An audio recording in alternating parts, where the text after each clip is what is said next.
Hare Krishna. Dear devotees అందరికీ మన Bhagavatam session కి స్వాగతం అండి. ముందుగా మనం మంగళాచరణ చేసుకుని ఈరోజు సెషన్ లోకి అడుగు పెడతాం. జయ రాధ మాధవ జయ కుంజ విహారీ జయ గోపీ జన వల్లభ జయ గిరివరదారి యశోదానందన బ్రజ జన యమునా తీరా వనచారి జయ రాధ మాధవ జయ కుంజ బిహారీ హరే కృష్ణ కృష్ణ కృష్ణ కృష్ణ హరే హరే హరే రామ రామ రామ రామ హరే హరే జయ రాధా మాధవ రాధే జయ రాధా మదన్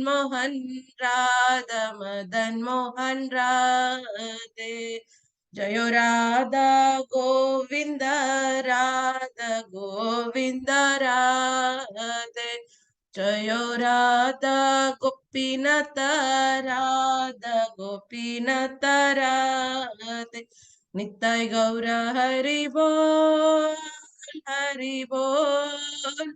హరి బోల్ నిత్య గౌర హరి బోల్ హరినామ సంకీర్తన్ की जय। ओम अज्ञानतिमिरान्धस्य ज्ञानाञ्जनशलाकया चक्षुरुन्मीलितं येन तस्मै श्रीगुरवे नमः। नमो विष्णुपदाय कृष्णपृष्ठाय भूतले श्रीमते जयपताका स्वामी इति नामिने नमो आचार्यपदाय निताय कृपप्रदाय गौरकदा दामोदर नग्रमतारिणे नमो विष्णुपदाय कृष्णपृष्ठाय भूतले श्रीमते भक्तिवेदांत स्वामी इति नामिने नमस्ते सरस्वती देवे गौरवाणी प्रचार निर्विशेष शून्यवादी पाश्चात्य देश तारणे जय श्री कृष्ण चैतन्य प्रभु नित्यानंद श्री अद्वैत गदाधर श्रीवासादि गौर भक्त वृंद हरे कृष्णा कृष्ण कृष्ण हरे हरे हरे राम राम राम हरे हरे मुखं करोति वाचालं पंगुं लंघयते गिरिं यत्कृपातमहं वन्दे श्रीगुरुं दीनतारिणं परमानंद माधवं श्री चैतन्य ईश्वरं कथंचन स्मृतेऽस्मिन् दुष्करं सुकरं भवेत् विस्मृतं विपरीतं च श्री चैतन्यं नमामि तम् वाञ्छकल्पतरुभ्यश्च कृपा सिन्धुभ्य एव च पतितानां पावनेभ्यो वैष्णवेभ्यो नमो नमः। अनन्तकोटि वैष्णव वृंद की जय। हरि ओम तत्सत्। ओम नमो भगवते वासुदेवाय ओम नमो भगवते वासुदेवाय ओम नमो भगवते वासुदेवाय नारायणं नमस्कृत्य नरं चैव नरोत्तमं देवीं सरस्वतीं व्यासं ततो जयमुदीरये शृण्वता स्वकथा कृष्ण पुण्यश्रवण कीर्तन हृदयन्तस्थो हि अभद्राणि विदुनोति सुकृष्टत नष्टप्रायेषु अभद्रेषु नित्यं भागवत सेवया भगवते उत्तम श्लोके भक्तिर्भवति नैष्टिकी ग्रंथराज श्रीमद् भागवతం की जय। हरे कृष्ण అందరికి స్వాగతం అండి। हरे कृष्ण माताजी दंडवत प्रणाम। हरे कृष्ण हरे कृष्ण माताजी दंड प्रणाम। हरे कृष्ण माताजी दंडवत प्रणाम। हरे कृष्ण। సో మనం శ్రీమద్ భాగవతం 3వ స్కందంలో ఎన్ని అధ్యాయాలు కంప్లీట్ చేసుకున్నాం ఇప్పటివరకు ఎవరికైనా గుర్తుందా? 10 అధ్యాయాలు 10 అధ్యాయాలు। లాస్ట్ అధ్యాయం మనం ఏం చర్చించుకున్నాం? లాస్ట్ వారం కూడా మీరు నన్నే చూసుంటారు। సో లాస్ట్ వీక్ మనం ఏం చర్చించుకున్నాం?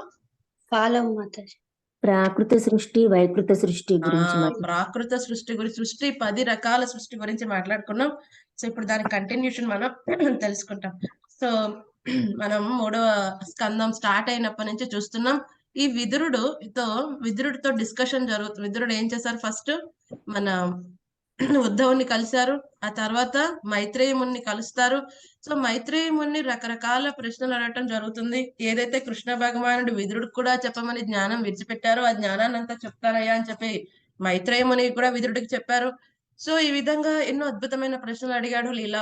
ఫస్ట్ పురుషావతారాల గురించి అడిగాడు, ఆ తర్వాత లీలావతారాల గురించి అడిగాడు, కదండి. సో తర్వాత ఇప్పుడు రీసెంట్ గా ఏం అడిగాడు, ఇంకా బ్రహ్మదేవుడు చేసిన సృష్టి ఏంటి అని అడిగాడు కదండి. ఆ బ్రహ్మదేవుని చేసిన సృష్టి గురించి ఎక్స్ప్లెయిన్ చేస్తున్నప్పుడు ఈ ప్రాకృత సృష్టిలో ఏమవుతుంది, ప్రతిదీ కూడా ప్రధాన నుంచి మహత్తత్వం నుంచి అహంకారం అంతా ఎవరి వల్ల జరుగుతుందని చెప్తున్నాడు. ప్రతి శ్లోకంలో కూడా కాల చోదిత, కాల ప్రభావం అని మైత్రేయముని ఎక్స్ప్లెయిన్ చేస్తున్నారు. సో విదురుడికి ఒక సందేహం కలిగింది. పద్దాక కాల ప్రభావం అంటున్నాడు. ఈ కాలం అంటే ఎవరు, అసలు ఈ కాలం అంటే ఏంటి అని మనకి 3వ స్కందం 10వ అధ్యాయం 10వ శ్లోకంలో విదురుడు ప్రశ్నించాడు. సో అప్పుడు కూడా ఆ 10వ అధ్యాయంలో కూడా కొంచెంగా వివరిస్తాడు. ఈ సృష్టి గురించి చెప్పే ముందు కాలం గురించి కొంచెంగా వివరిస్తాడు మైత్రేయముని. ఏమని చెప్తారు, ఈ కాలం అపరిమితంగా ఉంటుందయా, ఇది భగవంతుడి యొక్క అవ్యక్త రూపంగా ఉంటుంది, ఇంపర్సనల్ ఫీచర్ కింద మొత్తం అపరిమితంగా ఉంటుంది. సో ఈ కాలం కారణంగానే కదండి సృష్టి స్థితి లయాలు అన్ని కూడా టైం కి జరుగుతున్నాయి కదండి. టైం కి ప్రాసెస్ క్రియేషన్ అనేది జరుగుతూ ఉంటుంది, మళ్ళీ డిసల్యూషన్ కూడా ఈ కాలక్రమ కదండి. ఇంత సమయం తర్వాత మళ్ళీ డిసల్యూషన్ అవుతుంది. సో ఇదంతా కూడా కాలానుగుణంగా జరుగుతుంది. సో కాలం అనేది భగవంతుని యొక్క రిప్రజెంటేటివ్. భగవంతుడి భౌతిక సృష్టిలో చేసే విషయాలకి ఇన్స్ట్రుమెంట్ కింద ఈ కాలాన్ని వాడుతున్నాడు. అది కూడా ఒకానొక ఎనర్జీ భగవంతుడిది అని ఈ విధంగా కాల ద్వారా అన్ని కంట్రోల్ చేస్తున్నాడు స్వామి అని విదురుడికి మైత్రేయమని చెప్తారు. కొంచెంగా చెప్పారు, ఎందుకంటే అప్పుడు సృష్టి గురించి ఎక్స్ప్లెయిన్ చేస్తున్నారు. మధ్యలో ఈ క్వశ్చన్ వచ్చింది. సో ఆ తర్వాత ఈ 10 రకాల సృష్టి గురించి మనం మాట్లాడుకున్నాం కదండి. 9 ఏమో అందులో 6 ఏమో ప్రాకృతం, 3 ఏమో వైకృతం. 10వ సృష్టి ఏంటి, ప్రాకృతం మరియు వైకృతం. అంటే బ్రహ్మదేవుడు చేసింది, అలాగే కారుదక సాయి విష్ణు చేసింది. సో ఇవన్నీ చెప్పిన తర్వాత ఏదైతే 3వ స్కందం 10వ అధ్యాయం 10వ శ్లోకంలో కాలం గురించి అడిగాడు కదా, అక్కడ ఫుల్ గా వివరించలేదు. అందుకని ఇప్పుడు మళ్ళీ కాలం గురించి వివరిస్తున్నారు. సో ఈ కాలం గురించి ఎంత డీటెయిల్ గా వివరిస్తాడంటే మైత్రేయముని, సో ఈ కాల గణనం ఎలా జరుగుతుంది, అసలు కాలాన్ని ఎలా గణిస్తారు, అన్నిటికంటే చిన్న సమయం ఏమిటి, అన్నిటికంటే పెద్ద సమయం ఏమిటి కదండి. సో మొత్తాన్ని వివరిస్తారు. సో మనం ఇప్పుడు యాక్చువల్గా ఇప్పుడు చాప్టర్ లోకి వెళ్ళినప్పుడు ఒక్కోసారి మనకు ఆశ్చర్యం కలుగుతుంది. మనం కూర్చుంది శ్రీమద్ భాగవతం సెషన్ లోనే కదా, కాలం గురించి ఇన్ని డీటెయిల్స్ శ్రీమద్ భాగవతంలో ఎందుకంటే అని డౌట్ రావచ్చు. అక్కడ ఉన్న సౌనకాది ఋషులు ఈ కాలం గురించి వింటున్నారా, ఏం చేస్తున్నారు, ఈ కాలం గురించి ఎందుకు వినాలి అనుకోవచ్చు మనం. కానీ ఇది వినటం చాలా ఆవశ్యకం అని చెప్తున్నారు ఆచార్యులు. ఎందుకంటే మీరు చూస్తుంటే శ్రీమద్ భాగవతంలో ఇక్కడ విదురుడు ఒక్కడే అడగట్లేదు, రకరకాల ప్రదేశాల్లో ఈ కాలం గురించిన ప్రశ్న వేస్తారు. చాలా మంది శిష్యులు వాళ్ళ గురువు దగ్గర జ్ఞానం తీసుకున్నప్పుడు ఈ కాలం గురించి అడుగుతూ ఉంటారు కదండి. విదురుడేం ఫస్ట్ వ్యక్తి కాదు అడిగిన వాళ్ళలో. అలా చూస్తుంటే మన పరీక్షణ్ మహారాజు కూడా సుఖదేవ గోస్వామిని అడుగుతారు. ఆయన కూడా చెప్తాడు కదా, కారుదక సాయి విష్ణు ఏం చేస్తున్నాడు, కాల కర్మ స్వభావ అన్న విషయాలను తీసుకుని వెళ్ళి ప్రధానంలో పెడతా అన్నప్పుడు పరీక్షణ్ మహారాజు అడుగుతాడు, ఈ కాలం యొక్క రోల్ ఏంటండి, ఈ క్రియేషన్ లో డిసల్యూషన్ లో కానీ ఎక్కడైనా సరే ఈ కాలం యొక్క రోల్ ఏంటని పరీక్షణ్ మహారాజు అడుగుతారు. మనం ఇదే స్కందం చూస్తాం. 29వ అధ్యాయం 3వ స్కందం 29వ అధ్యాయంలో దేవహూతి మాత కపిల భగవాను కూడా అడుగుతుంది, కాలం గురించి చెప్పండి ఓ ప్రభు అని అడుగుతుంది దేవహూతి మాత. సో అంటే ఓవరాల్ గా మనం ఏ డిస్కషన్ లో చూసినా ఆ శిష్యులు వాళ్ళ గురువు దగ్గర జ్ఞానం పొందినప్పుడు అడుగుతున్నారు ఈ కాలం గురించి. అంటే దీనికి ఒక ప్రాముఖ్యం అనేది ఉంది. యాక్చువల్ గా శ్రీమద్ భాగవతంలో కానీ ఏదైనా శాస్త్రాల్లో కొన్ని విషయాలు కొన్ని వర్గాల వారికి ఎక్కువ ఇంపార్టెంట్ గా చెప్పడం జరుగుతుంది. ఇప్పుడు ధ్యాన యోగం అనేదే ఉంది భగవద్గీతలో, భక్తులు కూడా చదువుతారు, బట్ ధ్యాన యోగులు పర్టికులర్ గా చాలా ఇంట్రెస్ట్ గా చూస్తారు కదండి. సో అలాగనమాట. కర్మయోగులు ఓన్లీ కర్మయోగం పార్ట్ చూస్తారు. భక్తి యోగం 7 to 12 చాప్టర్ చాలా ఇంపార్టెంట్ గా చూడవచ్చు. కానీ ఓవరాల్ గా అందరూ అన్ని చదివినప్పటికీ కూడా ఒక్కొక్క వర్గానికి ఒక్కొక్క ఇంపార్టెన్స్ ఎక్కువ అనేది ఉంటుంది. బట్ ఈ కాలానికి అన్ని యోగుల వారికి ఇది ఇంపార్టెంట్ అంట, కాలం గురించిన జ్ఞానం. అన్ని యోగుల వారికి కర్మయోగమైన, జ్ఞాన యోగమైన, అష్టాంగ యోగమైన, భక్తి యోగమైన. ఎందుకని అంత ఇంపార్టెంట్, ఎప్పుడైతే ఈ కాలం గురించి మనం తెలుసుకుంటామో మనం భక్తి చెయ్యాలి అని ఎమర్జెన్సీ. భక్తి అనేది ఏదో తాయితీగా అంత రిలాక్స్ అయిపోయిన తర్వాత చివరి 10 సంవత్సరాలు 20 సంవత్సరాలు చేసేది కాదు. ఇది ఎమర్జెన్సీ. భక్తి అనేది ఎమర్జెన్సీ అని తెలియటం కోసం కదండి. సో భక్తి అనేది ఎమర్జెన్సీ, ఇప్పటికిప్పుడు యాక్సెప్ట్ చేయాల్సింది. సో ఈ కాలం మన కోసం ఆగదు కదండి, అది ఎప్పుడు కూడా సైక్లిక్ నేచర్ లో ఉంటుంది కదండి. మనం ఆల్రెడీ చెప్పుకున్నాం అది ఎలా ఉంటుంది. వేసవికాలం, వర్షాకాలం, చలికాలం, మళ్ళీ వేసవికాలం, మళ్ళీ వర్షాకాలం, మళ్ళీ చలికాలం కదండి. ఉదయం, మధ్యాహ్నం, సాయంత్రం, రాత్రి. ఉదయం, మధ్యాహ్నం, సాయంత్రం, రాత్రి. సో మనకేదైనా సమస్య ఉంటే ఆగిపోతుందా? ఆ రోజు సూర్యోదయం ఆగిపోతుందా? ఆగదు. కదండి. సో ఏదైనా సమస్య ఉంది. ఇప్పుడు 10 సంవత్సరాలు నేను చేయలేని భక్తి. ఆ తర్వాత అంతా జరుగుతుందా? 10 సంవత్సరాలు ఏదైనా కాలం ఆగిపోతుందా మన గురించి? ఆగదు. సో ఈ కాలం ఏం చేస్తుంది? మనం ఎటువంటి భక్తి సీరియస్‌గా తీసుకోకపోతే ఏ విధంగా మొత్తం హరించబడతాం మనం. ఏమంటున్నాడు స్వామి భగవద్గీతలో? మృత్యు సర్వ హరశ్చాహం. మృత్యు అన్నీ హరిస్తుంది.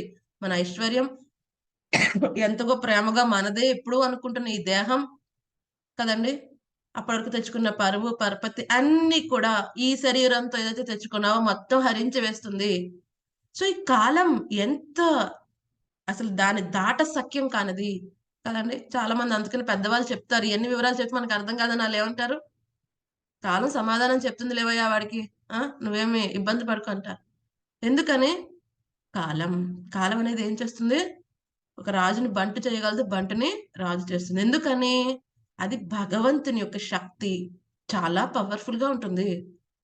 సో అందుకనే ఈవెన్ భీష్మదేవుడు గూడా ఈ యొక్క పాండవులతో మాట్లాడుతున్నప్పుడు భీష్మదేవుని ప్రార్థనలో ఇదొస్తుంది. భీష్మదేవుడు అంటాడు, "అసల ధర్మదేవత యొక్క కుమారుడు అయిన నువ్వు అలాగే ఈ యొక్క ధనుర్ధారి అయిన అర్జునుడు, శక్తిశాలి అయిన భీముడు, వీళ్ళందరికీ పాండవులందరికీ శ్రేయోభిలాషి అయిన కృష్ణుడు ఉన్న చోట ఇటువంటి ఇటువంటి ఇన్ని కష్టకరమైన పరిస్థితులు మీరు ఎదుర్కొన్నారు అంటే చాలా ఆశ్చర్యంగా ఉంది. ఎందుకంటే ఎక్కడైతే ధర్మతనయుడు ఉన్నాడో, ఎక్కడైతే భీముడు ఉన్నాడో, ఎక్కడైతే అర్జునుడు ఉన్నాడో, అంతకు మించి కృష్ణ భగవానుడు వాళ్ళ శ్రేయోభిలాష అయినప్పుడు మీరు ఇన్ని కష్టాలు పాలయ్యారు కదా!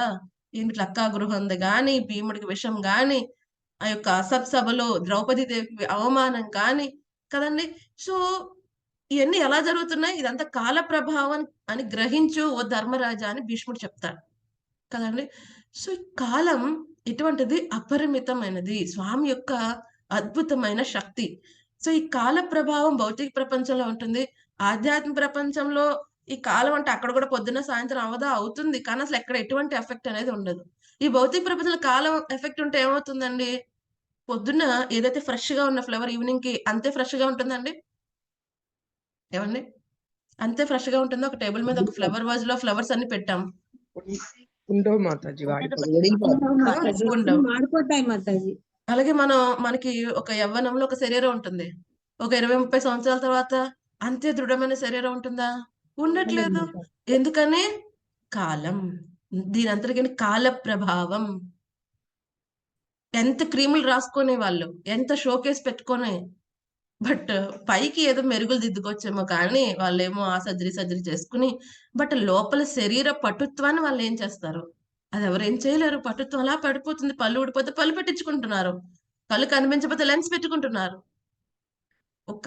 తలకి వైట్ హెయిర్ వచ్చేస్తుంటే బ్లాక్ హెయిర్ కలర్ యేసుకుంటున్నారు. కానీ ఇది ఆపగలుగుతున్నారా? ఆపలేరు. ఎందుకని? కాల ప్రభావం, రూపాంతరం అనేది ఇక్కడ ఉంటుంది భౌతిక ప్రపంచంలో ఉన్నప్పుడు. అదంతా ఎలా జరుగుతుంది? కాల ప్రభావం. సో ఇప్పుడు మనం చూస్తుంటే ఈ చాప్టర్‌లో ఆశ్చర్యం కలుగుతుంది. కాలగమనం గురించి ఇంత చర్చ ఎందుకొస్తుంది? ఆధ్యాత్మికవేత్తలందరూ అక్కడ వింటున్నారు కదా! మనలాంటి వాళ్ళు వినట్లేదు అక్కడ. ఎందుకు వింటున్నారు? ఒక్క విషయం కూడా స్వామికి సంబంధం లేని ఏ విషయం కూడా శ్రీమద్ భాగవతంలో ప్రస్తావించబడలేదు. ఎందుకంటే అక్కడ పరీక్షిత్ మహారాజుకి 7 రోజులు సమయం ఉన్నది. సో ఇప్పుడు ఆయనకి కాలం గురించి కాలిక్యులేట్ చేసి ఏం చేస్తాడాయన? ఎందుకు కాలం గురించి చెప్తున్నారంటే, ఈ కాలం భగవంతునితో ఏ విధంగా రిలేట్ అయింది? భగవంతునితో రిలేట్ అయిన ఏ విషయమైనా చెప్పబడుతుంది శ్రీమద్ భాగవతంలో. ఏ విధంగా ఈ కాలానికి మనం అర్థం చేసుకుంటాం స్వామి ఎంత సర్వశక్తిమంతుడు. మీరు చూస్తే ఈ అధ్యాయం చివరిలో బ్రహ్మదేవుడికి ఎంతో కాలం ఉన్నది అని అనుకుంటే, ఆ బ్రహ్మదేవుడి మొత్తం జీవిత కాలం ఆ యొక్క కారణోదక సాయి విష్ణుకి ఒక శ్వాస విడిచి లోపలికి తీసుకునేంత సమయం. అది కన్క్లూజన్ అన్నమాట. ఈ చాప్టర్ కన్క్లూజన్. సో ఏం డిస్కషన్ చేసినా ఎండింగ్ పాయింట్ ఏముంటుంది? భగవంతుడు సర్వశక్తిమంతుడు. ఇక్కడికి తీసుకొని వస్తారన్నమాట. ఆయన్ని ఆశ్రయించాలి. కాబట్టి సో ఈ డిస్కషన్ కాలం గురించి ఇంత చెప్పి చివరికి మైత్రేయ ముని ఎక్కడికి తీసుకొని వెళ్తున్నారు? దేవుడు సర్వశక్తిమంతుడు. మనం అనుకుంటాం మన చిన్నపాటి టైంకి ఆస్తులకి ఏదో అనుకుంటాం, బట్ ఆయనతో పోల్చుకుంటే మనం ఎంత మాత్రం. ఆయన విభు అన్న విషయం మనకు అర్థమయ్యి ఏది చేసినా శ్రీమద్ భాగవతంలో ఏ డిస్కషన్ వచ్చినా దాని కన్క్లూషన్ ఏంటి కాబట్టి లాస్ట్ లో యాడ్ చేస్తారు కదా కన్క్లూషన్ లో, కాబట్టి సో భగవంతుని శరణుడు. సో ఇది కూడా ఈ డిస్కషన్ కూడా దాని వైపే వెళ్తుంది. సో ఆశ్చర్యపోవద్దు, ఇటువంటి డిస్కషన్ ఇంతలా ఎందుకు ఇస్తున్నారండి శ్రీమద్ భాగవతాలు అంటే ఇదేమి టైం క్యాలిక్యులేషన్ క్లాస్ కాదు కదా అనుకోవచ్చు. బట్ ఇది ఎందుకు దీన్ని ఎక్కడికి లీడ్ చేస్తున్నారు, దీని డిస్కషన్ భగవంతుడి దగ్గరికి తీసుకుని వెళ్తున్నారు. భగవంతుడు ఎంత సర్వశక్తిమంతుడో తెలిపే ప్రయత్నం చేస్తున్నారు. సో ఈ అధ్యాయంలో మనం 42 శ్లోకాలు ఉన్నాయి. ఈ రోజు 22 శ్లోకాలు మనం చర్చించుకోబోతున్నాం. ఓకే ఓకే మీ దగ్గర పుస్తకాలు ఉంటే దగ్గర పెట్టుకోండి. సో కుదిరితే మీ యొక్క వీడియోస్ ఆన్ చేసుకోండి. సో నాకు అర్థమవుతుంది ఎంత ఇంట్రెస్ట్ గా మీ అందరూ శ్రావణం చేస్తున్నారు. సో 11వ అధ్యాయం, ఎందుకంటే ఈ యొక్క అధ్యాయం గురించి ముందు ఇంత ఇంట్రడక్షన్ ఇవ్వాల్సి వచ్చింది, లేకపోతే మనకు ఆశ్చర్యం వస్తుంది ఈ డిస్కషన్ మనకి ఎందుకని శ్రీమద్ భాగవతం అని. సో ఇప్పుడు మనకు అర్థమైంది కదా ఇది ఎందుకు చదువుతున్నామో. సో ఇప్పుడు చాలా ఇంట్రెస్ట్ గా ఉంటుంది అనమాట. సో 11వ అధ్యాయం పరమాణువు నుండి కాలగమనం. ఓకే 1వ శ్లోకం. మైత్రేయ ఉవాచ చరమా సద్విశేషానాం అనేక అంశయుత సదా పరమానుస విజ్ఞేయ నృణమైక్య భ్రమోయతః. భౌతిక వ్యక్తీకరణం యొక్క చరమాంశము అవిభక్తమైనది, సమూహములుగా రూపొందినది, పరమాణువు అని పిలువబడును. సమస్త రూపములు లయము నొందినను పిమ్మటయు అది సర్వదా అగోచరమైనదిగా నెలకొని ఉండును. భౌతిక దేహము అట్టి పరమాణువుల కలయిక మాత్రమే అయినను సామాన్య మానవునిచే తప్పుగా గ్రహించబడినది. సో ఇక్కడ చెప్తున్నారు యాక్చువల్గా ఫస్ట్ కాలగమనం గురించి చెప్పేటప్పుడు ఈ యొక్క డిస్టెన్స్ గురించి మాట్లాడుతున్నారు. డిస్టెన్స్ ని ఏ విధంగా క్యాలిక్యులేట్ చేస్తారు, ఈ యొక్క భౌతిక వ్యక్తీకరణంలో ఈ విశ్వ వ్యక్తీకరణంలో అతి చిన్నమైన అంశం ఏమిటి ఫస్ట్ దాన్ని చెప్తున్నారు. ఎందుకంటే ఈ కాలాన్ని ఎలా క్యాలిక్యులేట్ చేస్తారు, ఈ భౌతిక ప్రపంచంలో ఒక్కొక్క పరమాణువుని సూర్యుడు దాటడానికి పట్టే సమయంని అతి చిన్న సమయం కింద క్యాలిక్యులేట్ చేస్తారు. సో ఈ పరమాణువుల సమూహం పెరిగే కొద్దీ ఆ సూర్యుడు దాన్ని దాటే సమయం పెరుగుతుంది. ఆ విధంగా టైం క్యాలిక్యులేషన్స్ పెంచుతారు అన్నమాట. ఓకే సో ఇక్కడ ఏం జరుగుతుంది, ఫస్ట్ డిస్టెన్స్ క్యాలిక్యులేషన్ చెప్తున్నారు. సో అన్నిటికంటే భౌతిక వ్యక్తీకరణలో అతి సూక్ష్మమైనది ఏంటంట ఈ యొక్క పరమాణువు. సో ఏదైతే పరమాణువు మనం అనుకుంటున్నామో, ఏదైతే ఇంగ్లీష్ మన శాస్త్రవేత్తలు ఏం చెప్తారు ఆటం అని చెప్తారు, కానీ ఏదైతే కనిపిస్తుందో అది పరమాణువు కాదు. ఏదైతే కనిపిస్తుందో అదేంటి త్రిసార్ణువు అని వస్తుంది. అది తర్వాత మనం అంటే 6 పరమాణువుల కలయికనే మనం చూడగలం, అంతకంటే తక్కువది మనం చూడలేం. అది చెప్తున్నారు ఇక్కడ కదండి. ఏదైతే 6 పరమాణువులు ఉన్నదో దాన్ని చూడగలం, అంతకంటే చిన్నది మనం చూడలేం. సో అంటే ఈ యొక్క పరమాణువు ఈ యొక్క దీన్ని మనం చూడలేము. సో అందుకంటే చాలా చిన్నది అన్నమాట. సో ఏమంటున్నారు, ఇది ఎలాంటిదంట, ఇన్విజిబుల్, కనిపించదు, అగోచరమైనది కదండి. సో అలాగే ఇది ఎలా ఉంటుంది, ఇండివిజిబుల్, అంతకంటే డివిజన్ అవ్వదు. అన్నిటికంటే చిన్నదేంటి పరమాణువు. సో ఇంకోటి ఏమంటున్నారు, మన భౌతిక దేహం కూడా అనేక పరమాణువులతో తయారవుతుంది. రైట్, మన భౌతిక దేహం కూడా ఎన్నో పరమాణువులతో తయారవుతుంది. సరే అయితే 2వ శ్లోకంలో ఏమని చెప్తున్నారు చూద్దాం. సత ఏవ పదార్థస్య స్వరూపావస్థితస్య యత్ కైవల్యం పరమమహాన విశేషో నిరంతరః. పరమాణువులు వ్యక్త విశ్వపు చరమావస్థయే ఉన్నవి. వివిధ సమూహములుగా రూపొందక తమ స్వరూపమునందే నిలిచినప్పుడు అవి అపార ఏకత్వముగా పిలువబడును. భౌతిక రూపములందు వివిధ దేహములు నిక్కముగా ఉన్నప్పటికీ పరమాణువులే స్వయంగా పూర్ణ వ్యక్తీకరణము రూపొందించును. సో ఇప్పుడు ఏమని చెప్తున్నారు ఈ 2వ శ్లోకంలో, సో పరమ మహాన్ అంటే మొత్తం ఈ విశ్వం అంతా కూడా మొత్తం టోటాలిటీ ఆఫ్ ఆల్ పరమాణుస్, మొత్తం ఈ యొక్క కొన్ని పరమాణువులు కలిపితే ఒక రకమైన దేహం అనేది వస్తుంది అనమాట. సో మన దేహం కూడా ఎన్నో పరమాణువులు కలయిక కదండి. సో అలాగే ఈ విశ్వం అంతా కూడా మొత్తం అన్ని పరమాణువుల యొక్క సమ్మేళనం కదండి. అటువంటి ఆ మొత్తం యొక్క విశ్వం అంతా మొత్తం పరమాణువులతో కూడి ఉండి ఆ మొత్తం అపారమైన కదండి, ఆ మొత్తం డిస్టెన్స్ అయితే డిస్టెన్స్, ఆ యూనివర్స్ అయితే యూనివర్స్, మొత్తం దాన్ని ఏమంటారు, పరమ మహాన్ అని అంటారు. సో అన్నిటికంటే చిన్నమైనది ఏంటి పరమాణు అన్నిటికంటే పెద్ద డిస్టెన్స్, అంటే మొత్తం యూనివర్స్ ఆక్యుపై ఉంటుంది. సో దాన్ని మొత్తం దాటడం అంటే ఆ డిస్టెన్స్ అంటే ఎంత? పరమాణు మహాన్. సో ఇది మనకి ఫస్ట్ డిస్టెన్స్ గురించి చెప్పారు, రైట్? సో ఇప్పుడు కాలం గురించి చెప్పబోతున్నారు. 3వ శ్లోకం. ఏవం కాలోప్యనుమితః సాక్షే స్థౌల్యే చ సత్తమ సంస్థాన భుక్త్య భగవాన వ్యక్తో వ్యక్తభుగ్ విభుః. దేహముల పరమాణు కలయిక చలనమును గానించుట ద్వారా మనుజుడు కాలమును అంచనా వేయవచ్చు. అట్టి కాలము పరమశక్తిమంతుడగు శ్రీహరి యొక్క శక్తి అయి ఉన్నది. భౌతిక జగమునందు అగోచరుడైనప్పటికీ ఆ దేవదేవుడు సమస్త భౌతిక చలనమును నియంత్రించును. సో ఇప్పుడు ఏమవుతుంది? ఏదైతే మూమెంట్ వస్తుందో అదంతా ఏ మూమెంట్? ఒక పరమాణు యొక్క మూమెంట్. సో మరి కాలాన్ని ఎలాగ గణించాలి? మనకి ఫార్ములా ఉన్నది కదా, చిన్నప్పుడు విన్నాం. ఏంటది? Distance by speed equal to time. ఏమండి, ఎవరికైనా గుర్తుందా ఫార్ములా? చిన్నప్పుడు చదువుకున్నాం, ఇప్పుడు మీ పిల్లలకి కూడా చెప్తూ ఉంటారు కదా. ఏమండి, టైం ఈక్వల్ టు ఏంటి? Distance by speed, distance divided by speed.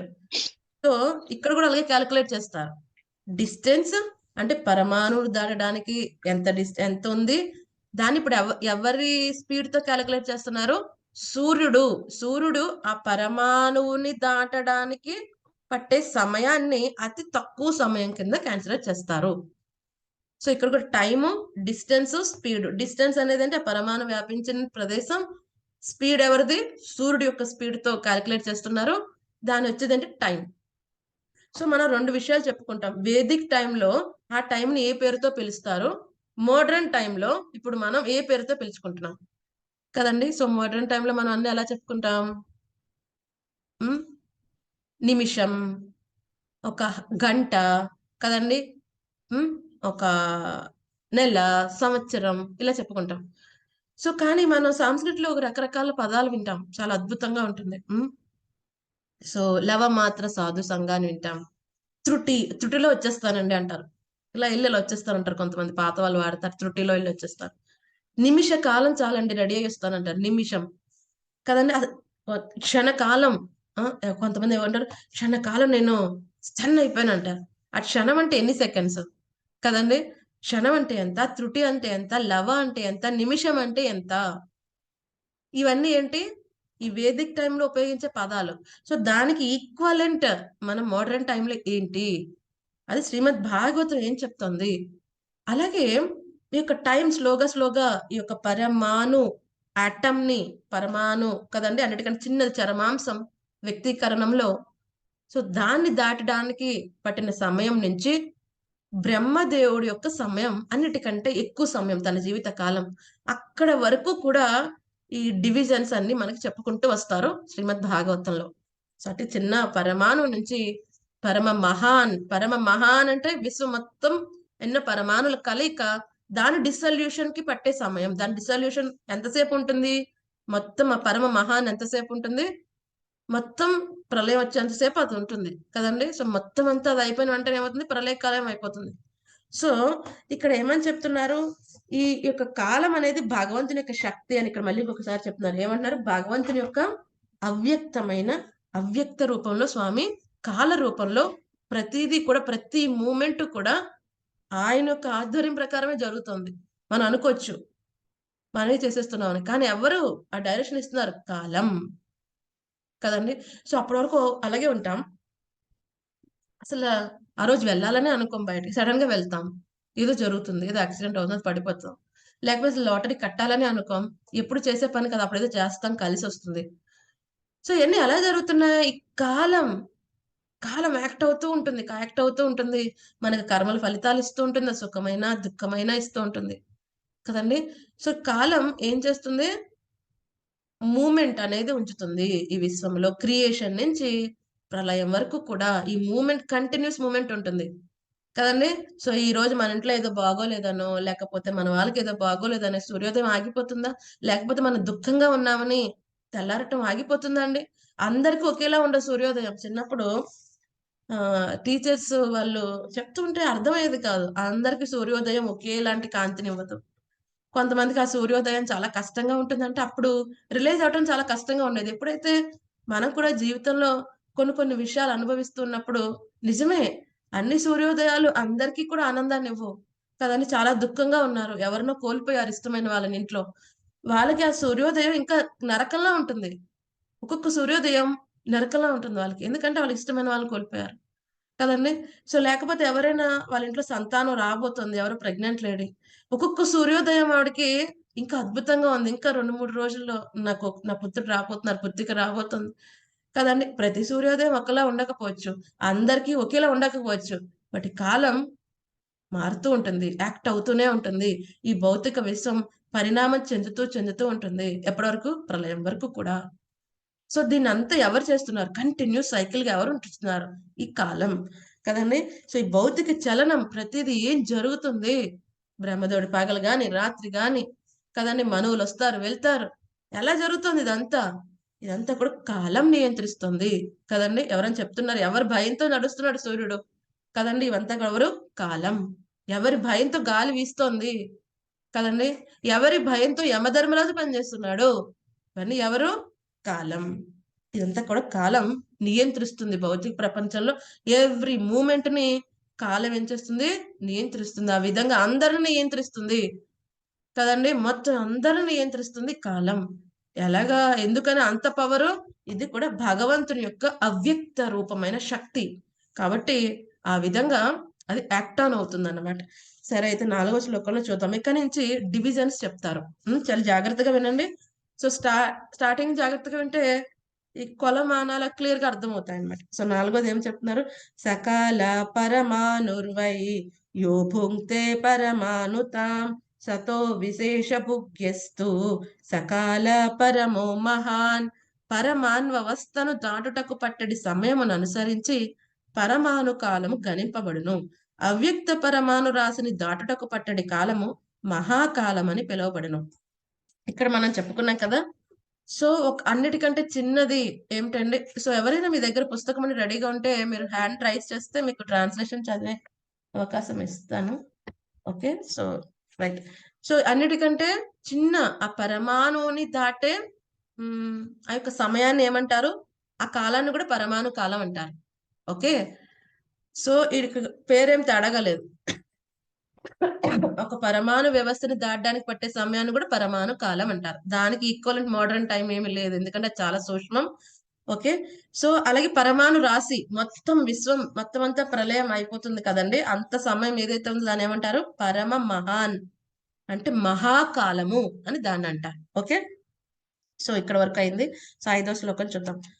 అనుద్వౌ పరమాను స్యాత్ తస్రరేణు శ్రయ స్మృతః జలార్కరస్మ్యవగత కమేవానుపతన్నగాత్. జ్ఞాని మాతాజీ మీరు చదవండి. ఒక్క నిమిషం అన్మ్యూట్ చేస్తాను. ఒక్క నిమిషం. జ్ఞాని మాతాజీ మీరు చదవండి. హరే కృష్ణ మాతాజీ. హరే కృష్ణ. స్థూల కాల విభాగము ఈ విధముగా పరిగణింపబడినది. 2 పరమాణువులు కలిసి ఒక అణువుగను, 3 అణువులు కలిసి ఒక త్రసరేణువు అగును. గవాక్షపు రంధ్రముల గుండా ప్రవేశించినట్టి సూర్యరశ్మి యందు ఈ త్రసరేణువు ద్యోతకమగును. అది ఆకాశము వైపునకు ఊర్ధ్వముగా ప్రయాణించినని ఎవరైనాను స్పష్టంగా గాంచవచ్చును. భాష్యం అవసరం లేదు మాతాజీ. భాష్యం వద్దండి, భాష్యం. Thank you Mataji. హరే కృష్ణ, ధన్యవాదాలు. హరే కృష్ణ. సో ఇప్పుడు అన్నిటికంటే చిన్నదేంటి? పరమాణు. ఆ తర్వాత ఇంకా తర్వాత వచ్చేదేంటి? ఇక్కడ ఏమంటున్నారు? అనుద్వౌ అంటే 2 పరమాణువులు, అంటే ద్విపరమాణువు అంటే 2 పరమాణువులు కలయిక అంత ప్రదేశం కదండి. సో ఈ 2 పరమాణువులు కలిపి ఏమంటారు? ఒక అణువు. ఓకే, ఇటువంటివి 3 అణువులు అంటే 6 పరమాణువులు ఏమంటారు? త్రసరేణువు అంటారు. 6 పరమాణువులు దాన్ని ఏమంటారు? త్రసరేణువు అంటే 6 పరమాణువుల్ని సూర్యుడు దాటడానికి పట్టే సమయం త్రసరేణువు. దీన్ని చూడగలం మనం. అది ఎలా చూడగలం? పరమాణువుని చూడలేం, అణువుని చూడలేం. ఏం చూడగలం? త్రసరేణువుని చూడగలం. ఎలా చూస్తాం? అది కూడా ఇప్పుడు మన కిటికీ ఓపెన్ చేసాం అనుకోండి, సన్లైట్ వస్తుంటే మీరు చూస్తారు కదా, ఇలాగా కొన్ని పార్టికల్స్ కనిపిస్తాయి కదా. అవన్నీ ఎలా వెళ్తాయి? అటు సూర్యుడి ముఖంగా వెళ్తూ ఉంటాయి, పైకి వెళ్తూ ఉంటాయి. అవన్నీ ఎవరైనా అబ్జర్వ్ చేశారా? ఇది చిన్నప్పుడు చూస్తూ ఉంటాం కదా స్కూల్. ఇప్పుడు అంటే మాతాజీ ఇప్పుడైతే చూసాం చాలా మాతాజీ. బిజీ అయిపోతాం. చిన్నప్పుడు ఇలా చూస్తూనే ఉంటాం కదా ఏదో క్లాస్ లో. సన్న సన్నగా అప్పుడు కనిపిస్తా ఉండేవి, ఏంటో అర్థమయ్యేది కాదు. అవి కృష్ణ మాత త్రసరేణువు. ఓకే, అవి త్రసరేణు. అది కనిపిస్తుంది మనకి గోచరం. ఇక్కడ ఏమంటున్నారు, గవాక్షపు రంధ్రం అంటే, గవాక్షం అంటే కిటికీ అండి. సో కిటికీ రంధ్రాల్లో మనం చూస్తాం కదా, అది చెప్తున్నారు. సో ఇది మనం చూడగలం. త్రసరేణు చూస్తాం, పరమాణు మనం చూడలేం. సో త్రసరేణు అంటే ఎన్ని పరమాణువుల కలయిక? 6 పరమాణువులు. 6 పరమాణువులు. 6 పరమాణువుల కలయికని మనం చూడగలం. అంటే ఒక పరమాణుని మనం దర్శించలేం, అణువును కూడా దర్శించలేం, 2 పరమాణుల కలయికను కూడా మనం దర్శించలేం. సో ఏదైతే మనకి సైంటిఫిక్ లో కొన్ని ఆటమ్స్ అనో అది చూసాం ఇది చూసామంటే అవన్నీ కూడా త్రసరాణువు నుంచే మనకు కనిపిస్తూ ఉంటాయి. సో ఏదైతే వాళ్ళు ఈ హైడ్రోజన్ మూలకం అనో ఏదైనా కొన్ని చెప్తున్నారంటే అవి కూడా ఇటువంటి ఎన్నో చిన్న పరమాణువుల కలయిక. అన్నిటికంటే చిన్నదైన పరమాణువుని ఎవరు దర్శించలేరు. అది అన్నిటికంటే ఆ చిన్న పరమాణు ఇంకా అంతకంటే డివిజన్ అవ్వబడదు. ఈవెన్ ప్రళయం వచ్చినప్పుడు కూడా అన్నీ కూడా ఏమవుతాయి, మళ్ళీ పరమాణు స్థితికి వెళ్ళిపోతాయి. మొత్తం అంతా మళ్ళీ పరమాణు స్థితికి వెళ్ళిపోతుంది, ఇంకా అంతకంటే డివిజన్ అవ్వదు. అంటే ఈ యొక్క మొత్తం విధ్వంసం అయిపోయినప్పుడు కూడా అది పరమాణు స్థితిలో ఉంటుంది ఏదైనా వ్యక్తంగా కదండి, కానీ మనకు కనిపించదు. చూడండి, భౌతిక ప్రపంచంలో ఒకానొక చరమ అంశం పరమాణు, అదే మనకు కనిపించట్లేదు. భౌతికమైనదే అయినా కనిపించట్లేదు. అంతవరకు ఎందుకు, మనం కరోనానే కనిపించలేదు కదండి. సో అటువంటిది ఆధ్యాత్మికమైన ఆత్మ కనిపించట్లేదు. కొంతమంది మూర్ఖులు ఏమంటారు, చూపించండి నమ్ముతాం. చూపించండి ఈ దేహం, ఇది ఆత్మ అని. అయ్యో, నువ్వు ఉన్న పరమాణువునే చూడలేకపోతున్నావు, భౌతికమైన పరమాణునే చూడలేకపోతున్నావు, నువ్వు ఆధ్యాత్మికమైన ఆత్మ గురించి మాట్లాడతావు. ఇంకా కొంతమంది ప్రముఖులు ఏమంటారు, భగవంతుని చూపించండి నమ్ముతాం. అసలు మన కంటికి పరమాణు కనిపించట్లేదు, ఆత్మే కనిపించట్లేదు, పరమాత్మను చూసేస్తామా కదండి. చక్కగా అర్థం చేసుకో, భాగవతం ఎందుకని ఇవన్నీ చెప్తున్నారు. ఇప్పుడు మనకు అర్థమవుతుంది. ఈ దృష్టితో మనం చూస్తే శ్రీమద్ భాగవతంలో ఒక్క అక్షరం కూడా భగవంతునికి సంబంధం లేకుండా, అది భగవంతునికి దగ్గరికి తీసుకునేది కాకుండా ఒక్క అక్షరం కూడా ఉండదు శ్రీమద్ భాగవతంలో. పరీక్షిత్ మహారాజు లాంటి వాడు ఒక 7 రోజులు చనిపోయే వ్యక్తికి భగవంతునికి సంబంధించకుండా ఉన్న జ్ఞానాన్ని ఎందుకు చెప్తారండి? ఏదైనా ఎంత ఇన్ఫర్మేటివ్ గా ఉంటుంది. సో అది చెప్తున్నారు. సో భౌతిక ప్రపంచంలో ఉన్న ఒకానొక చిన్న చరమాంశమైన పరమాణువుని కూడా మన ఇంద్రియాలు చూడలేవు. కానీ అటువంటి ఇంద్రియాలు ప్రేమ భక్తి, ప్రేమాంజనరత్వ భక్తి విలోచనేనా, ప్రేమ అనే భక్తి అనే ఆయింట్మెంట్ కంటికి పెట్టుకుంటే ఆ దేవాది దేవుని వాడు దర్శించగలడు సర్వత్రా. సో ఇదన్నమాట. ఈవెన్ మన ఏదో మైక్రోస్కోప్లు కూడా పనిచేయవు ఈ పరమాణు చూడడానికి. కానీ భక్తి ప్రేమ అనేది ఉంటే ఆధ్యాత్మికమైన ఆత్మని దర్శించగలవు సర్వత్రా, ప్రతి ఒక్క దేహంలో. అంతేకాకుండా పరమాత్మని కూడా దర్శించగలవు సర్వత్రా. ఇది మనం అర్థం చేసుకోవాలి దీని నుంచి కదండి. సో 6వ శ్లోకంలోకి వెళ్ళిపోతాం. త్రసరేణు త్రికం భుక్తే యంకాల సత్రుటి స్మృత సత భాగస్తు వేద స్యాత్రైస్తిభిస్తులవ స్మృత. 7వ శ్లోకం. నిమేషస్తిలవో జ్ఞేయ అమ్నాతస్తే త్రయక్షణః క్షణాన్ పంచవిదు కాష్టాం లఘూతా దశ పంచచ. హరే కృష్ణ. లక్ష్మీదేవి మాతాజీ 6వ శ్లోకం ట్రాన్స్లేషన్ చదవండి. మల్లేశ్వరి శ్రీధర మాతాజీ 7వ చదవండి.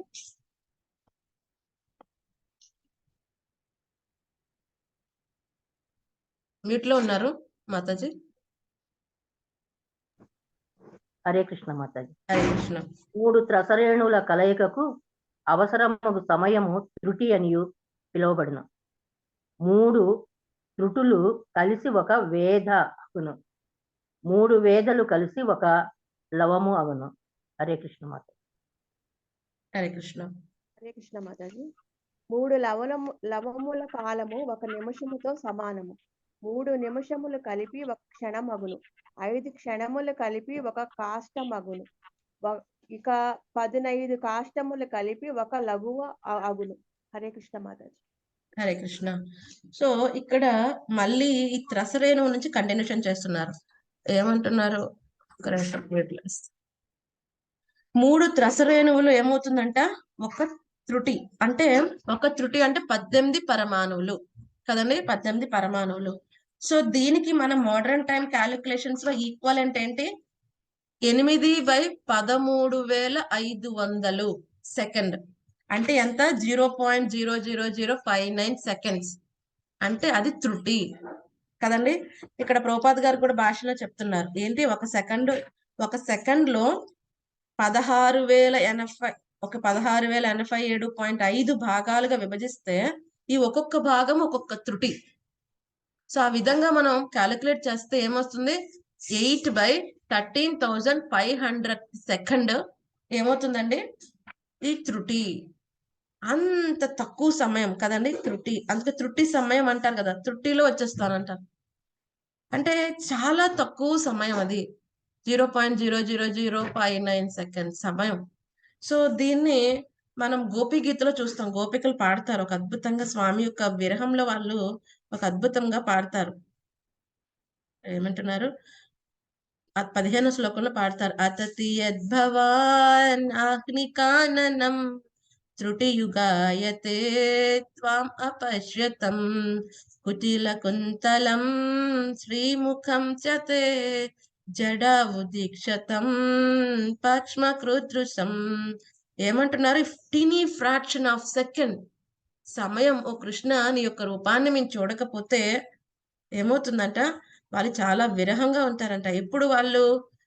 ఎప్పుడైతే కృష్ణ భగవానుడు ఈ యొక్క అడవిలోకి ఒక గోవుల్ని తీసుకుని వెళ్ళడానికి వెళ్తాడు, ఆయన వెళ్ళిన ఒక్కొక్క త్రుటి సమయం అంటే ఒక ఫ్రాక్షన్ ఆఫ్ సెకండ్ 0.00059 సెకండ్ ఎలా ఉంటుందంట? వాళ్ళకి ఒక మిలీనియం అంత సమయంలా ఉంటుందంట అని వాళ్ళు పాడుతున్నారు. ఓ స్వామి మాకు అలా అనిపిస్తుందయా అని వాళ్ళు చెప్తున్నారు అన్నమాట. వాళ్ళు ఏం చేస్తారు? ఆ స్వామి యొక్క లీలను గుర్తు చేసుకుంటూ వాళ్ళ హౌస్ హోల్డ్ గృహస్థ కార్యక్రమాలు కూడా చేయలేక స్థితికి వస్తారంట వాళ్ళు. ఎంత సమయం విరహంలో ఉండలేకపోతున్నారు? ఒక త్రుటి కాలం కూడా 0.00059 సెకండ్స్ కూడా స్వామితో వాళ్ళు విరహంలో ఉండలేకపోతున్నారు. అది వాళ్ళ స్థితి కదండి. అక్కడ మనం త్రుటి అన్న పదం వాడతాం. సో ఇంకా ఏమంటున్నారు? 100 త్రుటులు, ఇటువంటి 100 త్రుటులు కలిపి ఒక వేద అంటే ఇప్పుడు మోడర్న్ టైంలో చెప్పుకోవాలంటే 8/135 సెకండ్ అంటే 0.059 సెకండ్స్. అలాగే నెక్స్ట్ ఏమంటున్నారు? ఈ 3 వేదలు కలిపి ఒక లవము కదండి. ఒక లవము అంటే ఇప్పుడు 8/45 సెకండ్ అంటే 0.17 సెకండ్ అన్నమాట ఒక లవము. సో నెక్స్ట్ ఏమని చెప్తున్నారు? ఒక నిమిష కాలం అంటాం కదా, ఒక నిమిషం అంటే ఏంటి? 3 లవముల సమయం ఒక నిమిష కాలం కదండి, అంటే 8/15 సెకండ్. ఒక క్షణ కాలం అంటాం కదా, ఒక క్షణ కాలం అంటే 3 నిమిషములు. 3 నిమిషములు అంటే అటు ఎంత? 8/5 సెకండ్స్. 8/5 సెకండ్స్. ఒక కాష్టము, ఇక్కడ ఏమంటున్నారు? ఒక కాష్టము అంటే 5 క్షణములు. అంటే 5 క్షణములు అంటే 8 సెకండ్స్ వాళ్ళకి. అదేమంటారు? ఒక కాష్ట కాలం. అలాగే ఒక లఘువు అంటే 15 కాష్టములు. 15 కాష్టములు అంటే 2 నిమిషములు అంటే 120 మినిట్స్ కదండి. ఇది 120 సెకండ్స్. 120 సెకండ్స్ ఒక లఘువు అంటే 2 నిమిషములు. సో మనం ఇక్కడ ఇది వాడతాం కదా, మీకు గుర్తుందా? సాధు సంగ సర్వశాస్త్ర కహే లవ మాత్ర సాధు సంగ సర్వసిద్ధి హోయ్. చైతన్య చరితామృతలో ఈ శ్లోకం మనం ప్రతిసారి చెప్పుకుంటాం. లవ మాత్రంగా సాధు సంఘ వస్తే వాడు ఉద్ధరించబడతాడు. ఈ లవం అంటే ఎంత సమయం? ఇప్పుడు చెప్పండి, ఇప్పుడేగా విన్నారు. లవం అంటే ఎంత? నిమిషం మాతాజీ. లవం అంటే ఎన్ని వేదలు? లవం అంటే 3 వేదలు అంటే 8/45 సెకండ్ అంటే ఎంత? 0.1 సెకండ్. 0.17 సెకండ్ ఒక లవం. సో 0.17 సెకండ్ ఒక సాధుతో సాంగత్యం దొరికితే సర్వసిద్ధి కలుగుతుందంట. ఇది శాస్త్రాలు చెప్తున్నాయి. అంటే చూడండి ఎంత ఫ్రాక్షన్ ఆఫ్ టైంలో మనకు సాధుతో శుద్ధ భక్తుని యొక్క సాంగత్యం దొరికితే మనకి లవ్ మాత్రం అంటారు. 0.17 సెకండ్ సమయం శుద్ధ భక్తుడితో సాంగత్యం దొరికితే ఏమవుతుంది? జీవుడు ఉద్ధరింపబడతారు, సర్వసిద్ధి కలుగుతుందంట. ఒకసారి నారద మునికి చాలా సందేహం వస్తుంది, అసలు ఏంటంటే పద్దాక శుద్ధ భక్తుల సాంగత్యం, శ్రీమద్ భాగవతం స్టార్టింగ్ నుంచి ఎండింగ్ వరకు ఇదే చెప్తారు. మనకు కూడా ఏబిసిడిలో ఏ అంటే ఏంటి? Association of devotees. సాంగత్యం సాంగత్యానికి పెద్దపీట వేస్తారు. అసలు శుద్ధ భక్తుని సాంగత్యం దొరికితే ఏం జరుగుతుందో ఒక జీవుడికి అని నారదముని విష్ణు భగవాన్ అడుగుతారంట. సో అప్పుడు విష్ణు భగవాన్ నవ్వుతారంట, సరే అయ్యా నారద నీకు ఒక ఆన్సర్ దొరుకుతుంది, కానీ ఆన్సర్ ఈసారి నేను ఇవ్వట్లేదు. సో ఇప్పుడే అక్కడ ఒక రామచిలుక ఒక గుడ్లోంచి బయటకు రాబోతుంది. రామచిలుక వస్తోంది, ఇప్పుడే పుడుతోంది. దాని దగ్గరికి వెళ్ళి అడుగు చెప్పుద్ది. నారదముని ఆశ్చర్యపోతారు, మీరే చెప్పచ్చు కదా స్వామి.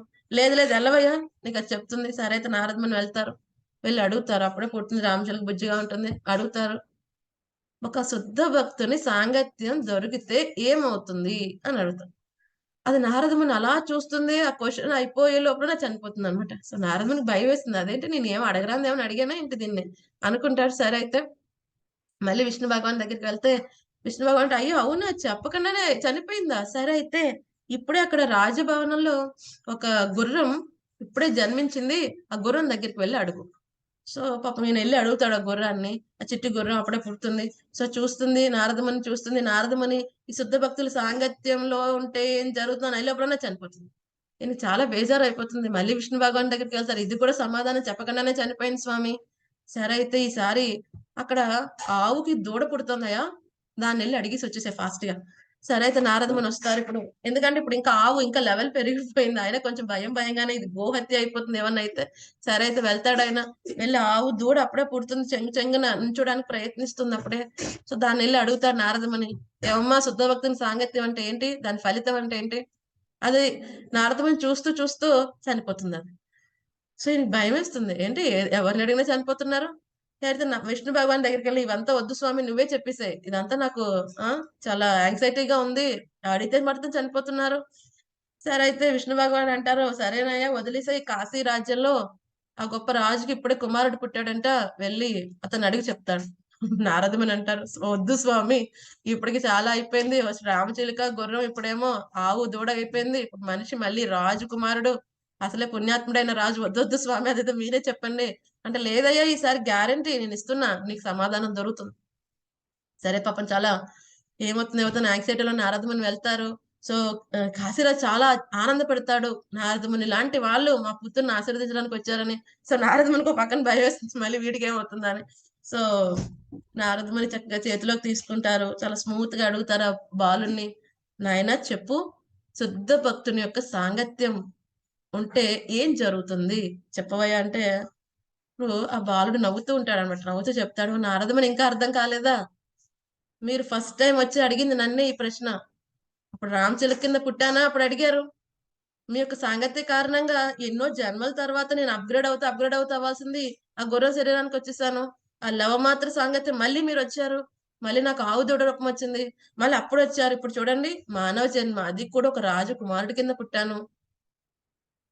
ఒక శుద్ధ భక్తుడు ఒక దరిదాపులకి వస్తేనే జరిగేది ఇదండి అని చెప్తారు. ఇక శుద్ధ భక్తుడిని ఆశ్రయించి ఆయన విషయాలు చెప్పిన విని పాటిస్తే వారి జీవితం ధన్యం అయిపోతుంది. ఓ నారదముని, చాలా చాలా సంతోషం ఈ అసోసియేషన్ ఇచ్చినందుకని రాజకుమారి మాట్లాడితే అప్పుడు నారదమునికి అర్థమవుతుంది, ఓ ఇంత జరుగుతుందా, సాధుసంగ సర్వశాస్త్ర హోయ్, లవ మాత్ర సాధుసంగ సర్వసిద్ధి. లవ మాత్రంగా ఒక సాధువుతో సాంగత్యం, అది అజ్ఞాతంగా అయినా తెలియకుండా చేసింది అయినా సరే మన ఉద్ధరిస్తుంది.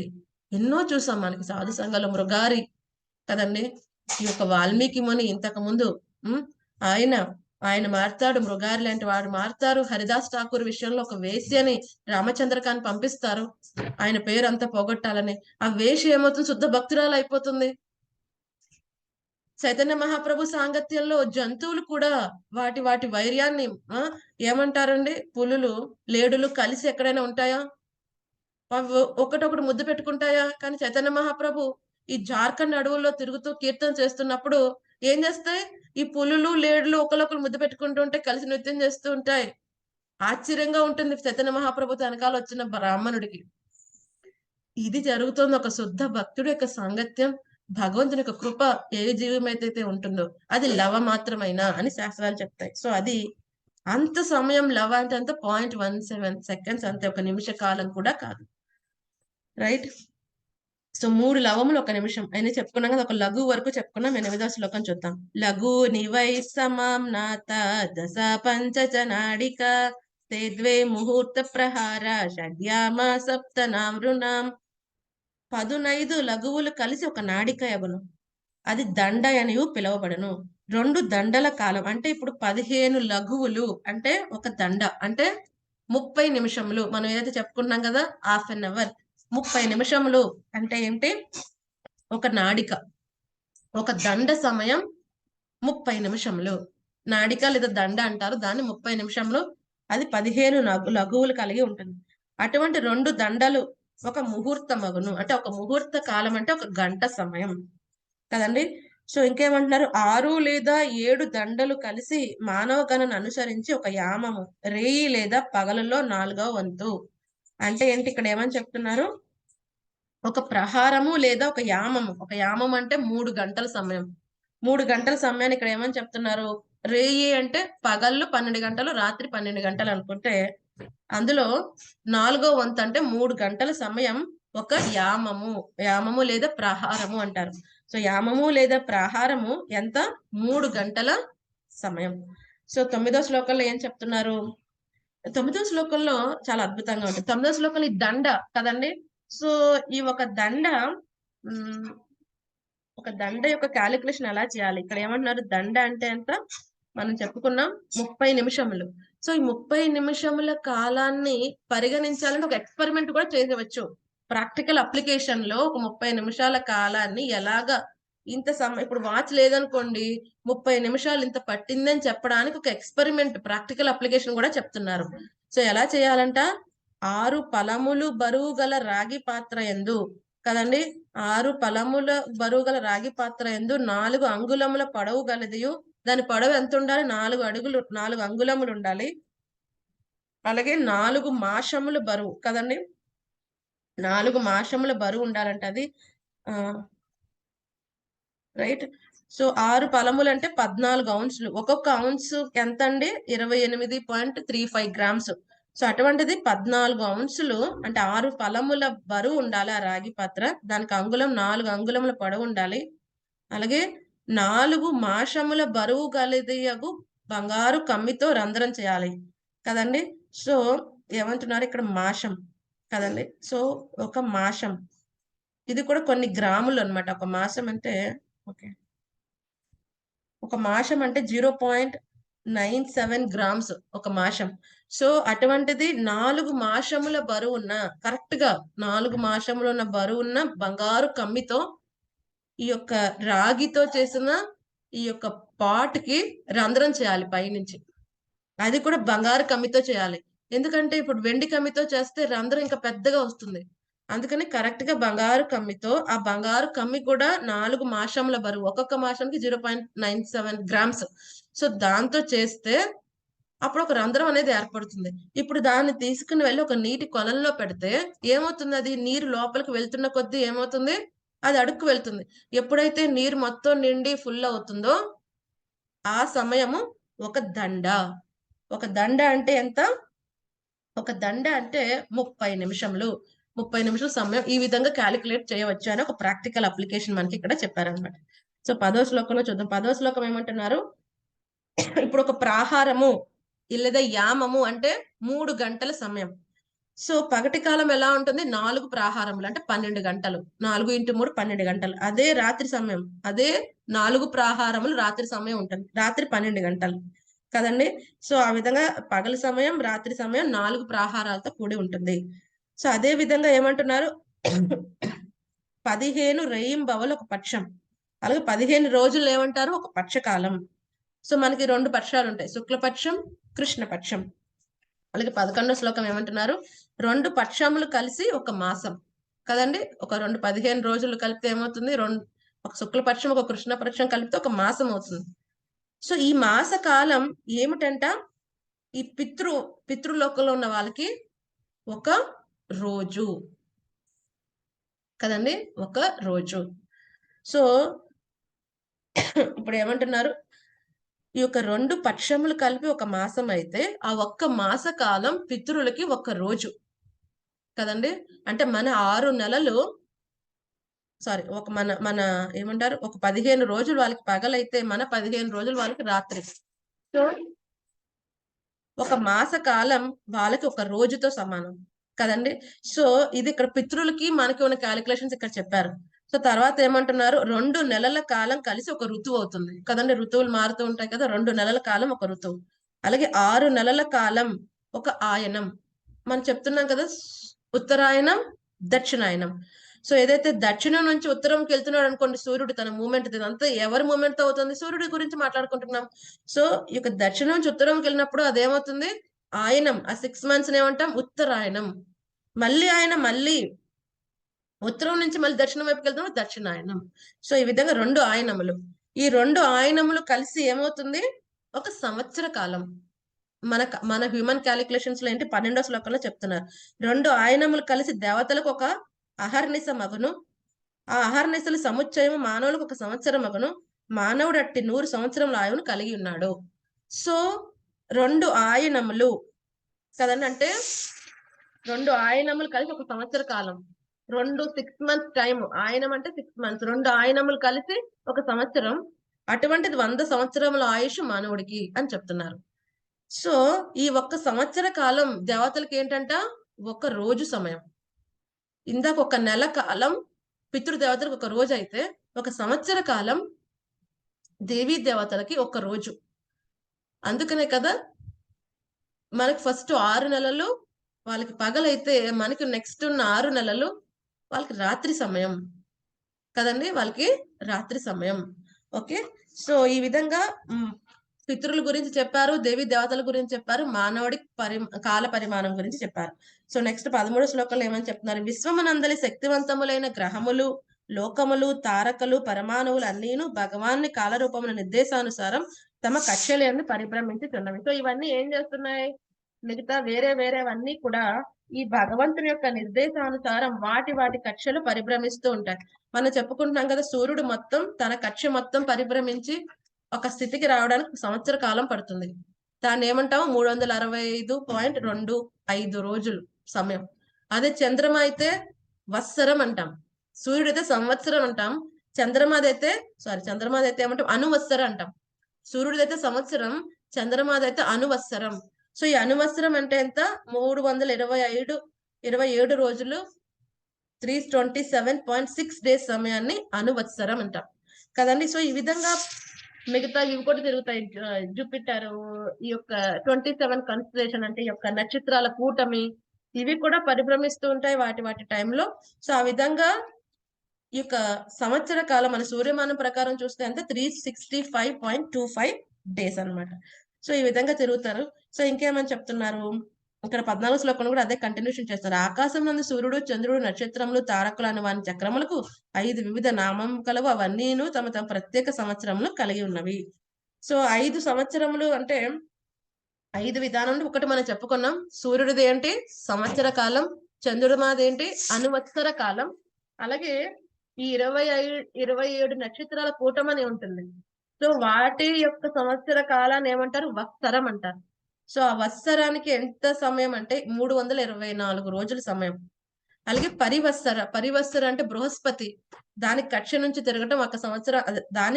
దాంట్లో మొత్తం కక్ష కంప్లీట్ చేసేది ఎంత అంటే, మన యొక్క సమయం ప్రకారం అయితే 11 సంవత్సరం, 11.87 years అనమాట. సో ఇంకా ఏదైతే నక్షత్ర కూటములు ఉన్నాయో అవి కూడా పరిభ్రమిస్తూ ఉంటాయి. వాటి యొక్క పేరేంటి, ఇతర వత్సర అంటారు. అవి 360 రోజులు సమయం అన్నమాట. సో ఈ విధంగా మిగతావన్నీ కూడా వాటి కక్షలు తిరుగుతాయి. ఇక్కడ శ్లోకంలో ప్రభుపాద్ గారు బ్రహ్మ సంహిత 5.52 శ్లోకం చెప్పారు. యచ్చురేష సవిత సకల గ్రహానాం రాజా సమస్త సురమూర్తి రసేష తేజ యస్యాజ్ఞయా భ్రమతి సంవృత కాల చక్రో గోవిందమాది పురుషం తమహం భజామి. యవ్వాని నియంత్రణ యందు సూర్యుడు భగవాను నేత్రంగా పరిగణింపబడినవాడు సైతం తన స్థిరముకు కాలచక్రమును పరిభ్రమించును. అట్టి దేవదేవుడకు పూర్ణ పురుషోత్తముడు గోవిందును నేను భజింతును. సమస్త లోకములకు సూర్యుడే రాజు, అతడు అపరిమితమగు ఉష్ణశక్తిని కాంతిని కలిగి ఉన్నాడు.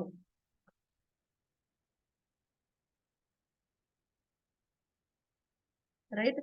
సో ఇందాక మనం చెప్పుకున్నాం కదా, ఇవందరూ కూడా ఎవరి భయంతో పరిభ్రమిస్తున్నారు, భగవంతుడి యొక్క ఆజ్ఞతో కదండి. సో 15వ శ్లోకం చూద్దాం. యసృజ్య శక్తిమురుదోచ్వసయన్ స్వశక్త్యా పుంసో భ్రమాయది విదావతి భూతభేద కాలాఖ్యయా గుణమయం క్రతుభిర్వితన్వం సస్మై బలిం హరత వత్సర పంచకాయ. ఓ విదుర, సూర్యుడు తన అపరిమితమగు ఉష్ణము మరియు కాంతిచే జీవులందరినీ రజింపజేయును. భౌతికాసక్తి అని భ్రాంతి నుండి విడుదల చేయుటకు వారి ఆయువును అతడు క్షీణింపజేయును. స్వర్గరాజ్య ఉద్ధార పదమును విస్తరింపచేయును. ఆ విధముగా అతడు అత్యంత వేగముగా ఆకాశమున చరించును. కనుకనే ప్రతి 5 సంవత్సరములకు ప్రతి ఒక్కరు సూర్యుని సమస్త సంభారణతో అర్చించాలని. ఎందుకనండి సూర్యుడు మనకి ఏం చేస్తున్నారు? ఈ యొక్క ఉష్ణము, తేజస్సు అన్ని ఇస్తున్నారు కదా.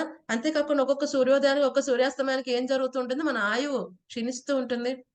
మనం ఏం చేస్తున్నాడు? మనం కనుక శుద్ధ భక్తిలో ఉంటే మన భగవద్ధామానికి ఆయన దగ్గర చేస్తున్నాడు కదండి. సో విధంగా ఆయన్ని అందరూ ఆరాధన చేస్తారు అని ఇక్కడ చెప్తున్నారు మైత్రేయముని. 16వ శ్లోకం. ఇప్పుడు ఇక్కడ వరకు కాలం గురించి ఆయన చెప్పారు. ఇప్పుడు మళ్ళీ మైత్రేయమునికి విదురుడు మళ్ళీ అడుగుతున్నారు. ఈ యొక్క 16, 17లో మళ్ళీ ఆయన ప్రశ్నిస్తున్నారు. ఏం ప్రశ్నించారో చూద్దాం. విదురోవాచ పితృదేవా మనుష్యానామాయు పరమిదం స్మృతం పరేషాం గతిమాచశ్వ యేసు కల్పాద్బరి హిర్విదః. విదురుడు పలికెను, పితృలోక వాసుల ఆయువును, స్వర్గలోక వాసుల ఆయువును, వారితో పాటు మానవుల ఆయువును ఇప్పుడు నేను ఎరిగితిని. దయచేసి ఇప్పుడు కల్ప పరిధికి పరముగానున్న విజ్ఞులకు పరమోత్కృష్ట జీవుల ఆయు పరిమాణమును గురించి తెలియచేయడం. 17వ శ్లోకం. భగవాన్ వేద కాలస్య గతిం భగవతో నను విశ్వం విచక్షతే ధీర యోగరాధేన చక్షుషా. ఓ దేవా, కాలము పూర్ణ పురుషోత్తముడకు భగవాను నియంత్రణ రూపం యొక్క గతులను మీరు ఎరిగి ఉన్నారు.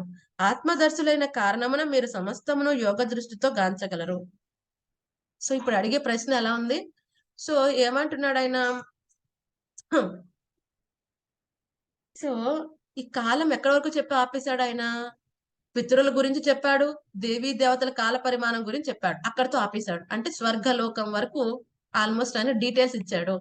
సో మనకున్న 14 ప్లానటరీ సిస్టమ్స్ కదండి. కింద 7 ఉంటాయి, మధ్యలో మన ఎర్త్లీ ప్లానెట్, పైన ఒక 6 ఉన్నత లోకాలు ఉంటాయి కదండి. ఊర్ధ్వలోకాలు, మధ్యలోకం, అధలోకాలు ఉంటాయి. సో ఇప్పుడు స్వర్గం వరకు చెప్పారు. స్వర్గం పైన ఏముంటాయి మనకి? మహర్, జన, తప, సత్యలోక. సో ఈ స్వర్గలోక వాసుల కంటే పైన ఉన్న వాళ్ళకి వాళ్ళ ఆయుష్ కల్పకాలం కంటే ఎక్కువ ఉంటుందంట. సో అటువంటి వాళ్ళ యొక్క డీటెయిల్స్ చెప్పండి అంటే మహర్, జన, తప, సత్యలోక వాసులకి వాళ్ళ రోజు ఎంత ఉంటుంది, వాళ్ళ రాత్రి ఎంత ఉంటుంది, వాళ్ళ కాల పరిమాణం ఎంత ఉంటుంది అని ఇప్పుడు విదురుడు అడుగుతున్నాడు. సో ఇంకా ఏమంటున్నాడు? భగవాన్ వేద కాలస్య. భగవాన్ ఇక్కడ కూడా ఏమని పిలుస్తున్నారు? ఓ దేవా కదండి. ఎందుకంటే మనం చూస్తాం నారద ముని కూడా భగవాన్ అని పిలుస్తూ ఉంటారు కొన్ని చోట్ల. కొన్ని భక్తుల్ని పిలిచినప్పుడు కూడా భగవాన్ అని పిలుస్తారు. ఎందుకంటే వాళ్ళు భగవద్ విజ్ఞానాన్ని సంపూర్ణంగా కలిగి ఉన్నారు, ఎప్పుడు కూడా భగవంతునిలో రమిస్తూ ఉంటారు. కాబట్టి వాళ్ళని కూడా భగవాన్ అని ఉచ్చరిస్తారు. అంటే వాళ్ళకి తెలుసు వీడు భగవంతుడు కాదు, భగవంతుడి యొక్క అంతరంగిక సేవకుడు, కాబట్టి అన్ని విషయాలు కరెక్ట్ గా తెలుస్తాయని గౌరవంగా అలా పిలుస్తారనమాట. సో ఇక్కడ చాలా సార్లు చూస్తాం భగవాన్ అని నారద ముని కూడా ప్రస్తావిస్తూ ఉంటారు. ఇక్కడ మైత్రేయ ముని విదురుడు ప్రస్తావిస్తున్నారు కదండి. సో మీరు అన్ని విషయాలు తెలుస్తాయి. ఏదైతే పూర్ణ పురుషోత్తముడు భగవంతుడు కాల రూపంలో ఏ విధంగా నియంత్రిస్తున్నారో ఆ ఇన్ డీటెయిల్స్ మీకు తెలుస్తాయి. ఎందుకంటే మీరు శుద్ధ భక్తులు. సో కాబట్టి మీరంతా కూడా యోగ దృష్టితో మీకున్న ఆల్రెడీ ఏదైతే మీరు ఆధ్యాత్మికంగా ముందుకు వెళ్ళారో దాంతో మీరు అన్ని దర్శించగలుగుతున్నారు. కాబట్టి నాకు చెప్పండి.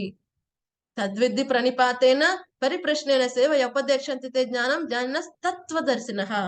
సో తత్వాన్ని ఆల్రెడీ దర్శించిన అతన్ని ఆశ్రయించి అడగాలి. విదురుడు అదే చేస్తున్నాడు. అది కూడా ఎలా అడగాలి? వినయంగా అడగాలి. ఓ కరెక్టే అంటారా? ఓ మైత్రేయ అడగకూడదు, అలా అడగకూడదు. ఏమంటున్నాడు ఈయన? డెఫినెట్ గా మీరు భగవంతుడిలాగా, అంటే భగవంతునికి అంతరంగ సేవకులు కాబట్టి ఆయనకు ఎనర్జీ అయిన కాలం ఎలా చేసిందో మొత్తం మీరు చూడగలుగుతున్నారు. అంత దివ్య జ్ఞాన చక్షువులు మీకున్నాయి. దయచేసి నాకు చెప్పండి. ఇది ఈ విధంగా అడగాలి గురువుని కదండి. సో గురువు దగ్గర మనకున్న ఏదో ఎగురుతున్నాం అనుకోండి, అది ఎలా ఉంటుంది? హనుమంతుల వారి ముందు మనకు కుప్పిగంతులు వేసినట్టు ఉంటుంది. అందుకని గురువు మాట్లాడుతున్నప్పుడు చెవులే పనిచేయాలి, ఇంకేం పని చేయకూడదు. చాలా మంది గురువు దగ్గర ఏదో చెప్పేసే ప్రయత్నం చేసేస్తూ ఉంటారు. అంటే గురువు చదివారు ఇన్ని వేదాలు, నేను చదివా, గురువు ఇన్ని పుస్తకాలు చదివారు, నేను చదివా, సరే అయితే ఇప్పుడు నేను కూడా ఏదైనా మాట్లాడిపోతే నా పరువు తగ్గిపోతుంది, లేకపోతే నాకైతే తెలియదు అనుకుంటున్నారేమో గురువు గారు అని మాట్లాడితే ప్రయత్నం చేస్తూ ఉంటారు చాలా మంది. లేకపోతే కొంతమంది ఏమనుకుంటారంటే గురువు దగ్గర ఏదైనా మాట్లాడితే కదండి, సో మిగతా శిష్యులందరూ అనుకుంటారు మా అందరికంటే వీడు చాలా ముందున్నాడు, గురువు లాగానే చెప్పేస్తున్నాడు అనుకుంటున్నారని కొంతమంది గురువు ముందే ప్రవచనాలు ఇచ్చే ప్రయత్నం చేస్తూ ఉంటారు, గురువు ముందే మాట్లాడే ప్రయత్నం చేస్తూ ఉంటారు కదండి. కానీ నిజమైన శిష్యుడు గురువు ముందు ఏం చేయాలి? కేవలం వాడి చెవులే పనిచేయాలి. ఎప్పుడు మాట్లాడాలి? ఎస్ సార్, అవునండి గురువు గారు, చేస్తానండి గురువు గారు, దానికే నోరిప్పాలి. ఇంకెప్పుడు ఇప్పాలి? గురువు అడుగుతాడు, ఏమయ్యా చెప్పవయ్యా పాట పాడు, లేకపోతే ఆ శ్లోకం చెప్పు అని అడిగినప్పుడు మాట్లాడాలి కదండి. ప్రభుపాద్ గారు కూడా చాలా సార్లు ప్రభుపాద్ చెప్తున్నప్పుడు వాళ్ళకి ఓన్లీ వినేవారు, కానీ ప్రభుపాద్ వాళ్ళని ట్రైన్ చేసేవారు. ట్రైన్ చేసేటప్పుడు ప్రభుపాద్ అనేవారు అన్నమాట, ఇద్దరు డివోటీస్ ని కూర్చోపెట్టి, మీరిద్దరు ఇప్పుడు మాయావాదులు, నేను భక్తుణ్ణి, సో ఇప్పుడు నిరూపించండి మీ మాయావాదం నా దగ్గర. సో వాళ్ళకి ఎన్ని తెలిసిన జ్ఞానం అంతా ఉపయోగించి సో ఆ నిరాకార బ్రహ్మ ఫైనల్ గా ప్రజెంట్ చేసి ప్రయత్నం చేస్తుంటే ప్రభుపాద్ గారు వాళ్ళని ఓడిచేస్తారంట. ఓడిచేసి దేవాది దేవుడే భగవంతుడు. సో ఇప్పుడు ప్రభుపాద్ గారు అంటే అయితే నేను మాయావాదిని, మీరు ఇప్పుడు భక్తులు, వాదించండి అని వాళ్ళు ట్రైన్ చేసేవారు. అప్పుడు మాట్లాడాలి. అంతేగాని ఇప్పుడు ప్రభుపాద్ గారు ప్రవచించినప్పుడు వాళ్ళు ఏం చేసేవారు? కేవలం చెవులు ఇప్పి వినేవారు అంతే, వినేవారు అంతే కదండి. సో గురువు ట్రైన్ చేస్తారు. ఈవెన్ మన బలదేవ్ విద్యాభూషణ్ గారిని శ్రీ విశ్వనాథ్ చక్రవర్తి ఠాకూర్ గారు ట్రైన్ చేస్తారు. ఎప్పుడైతే ఆ యొక్క రాధా గోవింద టెంపుల్ కి అక్కడ రామానందిస్తో ఇష్యూ వచ్చినప్పుడు వాళ్ళు అడుగుతారు, మీ బ్రహ్మ మధ్వ గౌడీ సాంప్రదాయానికి ప్రామాణికమైన యొక్క కమెంటరీ లేదు వేదాంత సూత్రాలకి. అప్పుడు మనకి బలదేవ్ విద్యాభూషణ్ గారు వెళ్తారు. అప్పుడు శ్రీ విశ్వనాథ్ చక్రవర్తి ఠాకూర్ గారిని రమ్మంటే ఆయన వృద్ధ వయసుకు వచ్చింది. సో బలదేవ్ విద్యాభూషణ్ గారితో డిస్కషన్ అవుతుంది. విశ్వనాథ్ చక్రవర్తి ఠాకూర్ ట్రైన్ చేస్తారు ఆయన శిష్యుణ్ణి. వాళ్ళు నీకు ఏ విధంగా వాదిస్తే నువ్వేం మాట్లాడాలి, నువ్వు కాసేపు రామానందిలాగా మాట్లాడు, కాసేపు నేను బ్రహ్మమధ్వ గౌడీ వైష్ణవుడి కింద మాట్లాడతా, నువ్వు కాసేపు బ్రహ్మమధ్వ గౌడీ వైష్ణవు కింద మాట్లాడు, నేను రామానంది కింద మాట్లాడతా. అటువంటి అప్పుడు గురువు దగ్గర మాట్లాడాలి. గురువు అడుగుతా ట్రైన్ చేస్తున్నారు, ఓకే ఇప్పుడు నేను నీతో వాదిస్తున్నా, ఏం చెప్తావు? ఓ ఎథీస్ట్ వచ్చాడు, నేనే ఎథీస్ట్ అనుకో, ఓకే ట్రైన్ చేస్తాడు గురువు. అప్పుడు మనం గురువు దగ్గర నోరిప్పి మన ప్రవచనాలన్నీ మాట్లాడాలి. మిగతా అప్పుడు ఏం చేయాలి? చెప్పింది వినాలి కదండి. సో ఇక్కడ విదురుడికి కూడా అన్ని విషయాలు తెలుసు. విదురుడు కూడా పరమ భాగవతోత్తముడు కదండి. సో ఆ విషయం మనకి ఉద్ధవుడి ద్వారా కూడా అర్థమవుతుంది. ఉద్ధవుడు కూడా చెప్తాడు మీరు పరమ భాగవతోత్తములని. అంతేకాకుండా మైత్రేయ ముని కూడా ఎన్నోసార్లు పొగుడుతారు విదురుణ్ణి, మీరు అసలు నిత్య పార్షదులు, యమధర్మరాజు కదండి. సో ఆయన కూడా ఒకానొక మహాజనుల్లో ఒకడైన యమధర్మరాజు. ఆయనకి తెలియకుండా ఉంటుందా? అన్ని తెలుసు. సో కానీ ఒక డిస్కషన్ అంతా ఎవరి కోసం తీసుకొస్తున్నాడు? ఇదంతా మనలాంటి వాళ్ళు రేపొద్దున వాళ్ళిద్దరి సంవాదాన్ని విని భగవద్ జ్ఞానాన్ని పొంది భగవంతుడి దగ్గరికి వెళ్ళాలని. సో కానీ ఒక విదురుడు ఒక శిష్యుడి కింద ఉన్నప్పుడు తను చేయాల్సినంత చేస్తున్నాడు. ఏ విధంగా గురువుని అడగాలి కదండి, ఎంత వినయంగా అడగాలి, గురువుని ఏ విధంగా గ్లోరిఫై చేయాలి కరెక్ట్ గా తెలుసు. అందుకనే అడుగుతున్నాడు. మీరు ఆత్మదర్శులండి కాబట్టి మీరు యోగ దృష్టితో అన్ని గాంచగలరు, త్రికాలజ్ఞులు, భూత భవిష్యత్ వర్తమానాన్ని తెలిసిన వారు. సో దయచేసి నాకు చెప్పండి విషయాన్ని అని అడుగుతున్నారు. సో అప్పుడు 18వ శ్లోకంలో మైత్రేయ ముని మళ్ళీ మాట్లాడటం ప్రారంభిస్తారు. ఏమంటున్నారు? మైత్రేయ ఉవాచ కృతం త్రేతా ద్వాపరం చ కలిశ్చేతి చతుర్యుగం దిర్వైద్యాదశభిర్వర్షై సావధానం నిరూపితం. మైత్రేయుడు పలికెను, ఓ విదుర, సత్యయుగం, త్రేతాయుగం, ద్వాపరయుగం, కలియుగం అనునవి 4 యుగములు. వాటి అన్నింటి సంవత్సరములు కలిసి దేవతల యొక్క 12,000 సంవత్సరములు సమానమగును. సో ఇప్పుడు ఈ మహర్ జన తప సత్యలోక వాసుల కాల పరిమాణం చెప్పే ముందు యుగాల గురించి, వాటికి ఎన్ని సంవత్సరములు ఉంటాయి అవన్నీ చెప్తున్నారు. అది హ్యూమన్ క్యాలిక్యులేషన్స్ తో ఎన్ని సంవత్సరాలు, దేవతా క్యాలిక్యులేషన్స్ తో ఎన్ని సంవత్సరాలు చెప్తున్నారు. ఎందుకంటే అది తెలిస్తే అప్పుడు ఒక కల్పకాలం గురించి మాట్లాడచ్చు ఆయన. ఫస్ట్ యుగం గురించి మాట్లాడకుండా కదండి, ఒక్కొక్క యుగం ఎంత, ఒక దివ్య యుగం ఎంతో చెప్పకుండా కల్ప గురించి మాట్లాడలేడు ఆయన. అందుకని ఇప్పుడు యుగం గురించి చెప్తున్నాడు కదండి. 4 యుగాలు ఉంటాయి. ఈ 4 యుగాలు కలిసి ఎంతంటే దేవతల యొక్క 12,000 సంవత్సరములకి సమానం. ఓకే, సో దేవతల యొక్క 12,000 సంవత్సరాలు సమానం. సో దాన్ని కంటిన్యూషన్ చేస్తున్నారు, చూద్దాం. చత్వారి త్రీని ద్వే చైకం కృతాదిషు యథాక్రమం సంఖ్యాతాని సహస్రాని ద్విగుణాని శతాని చ. శశికళ మాతాజీ మీరు చదవండి భాష్యం 19వ శ్లోకం.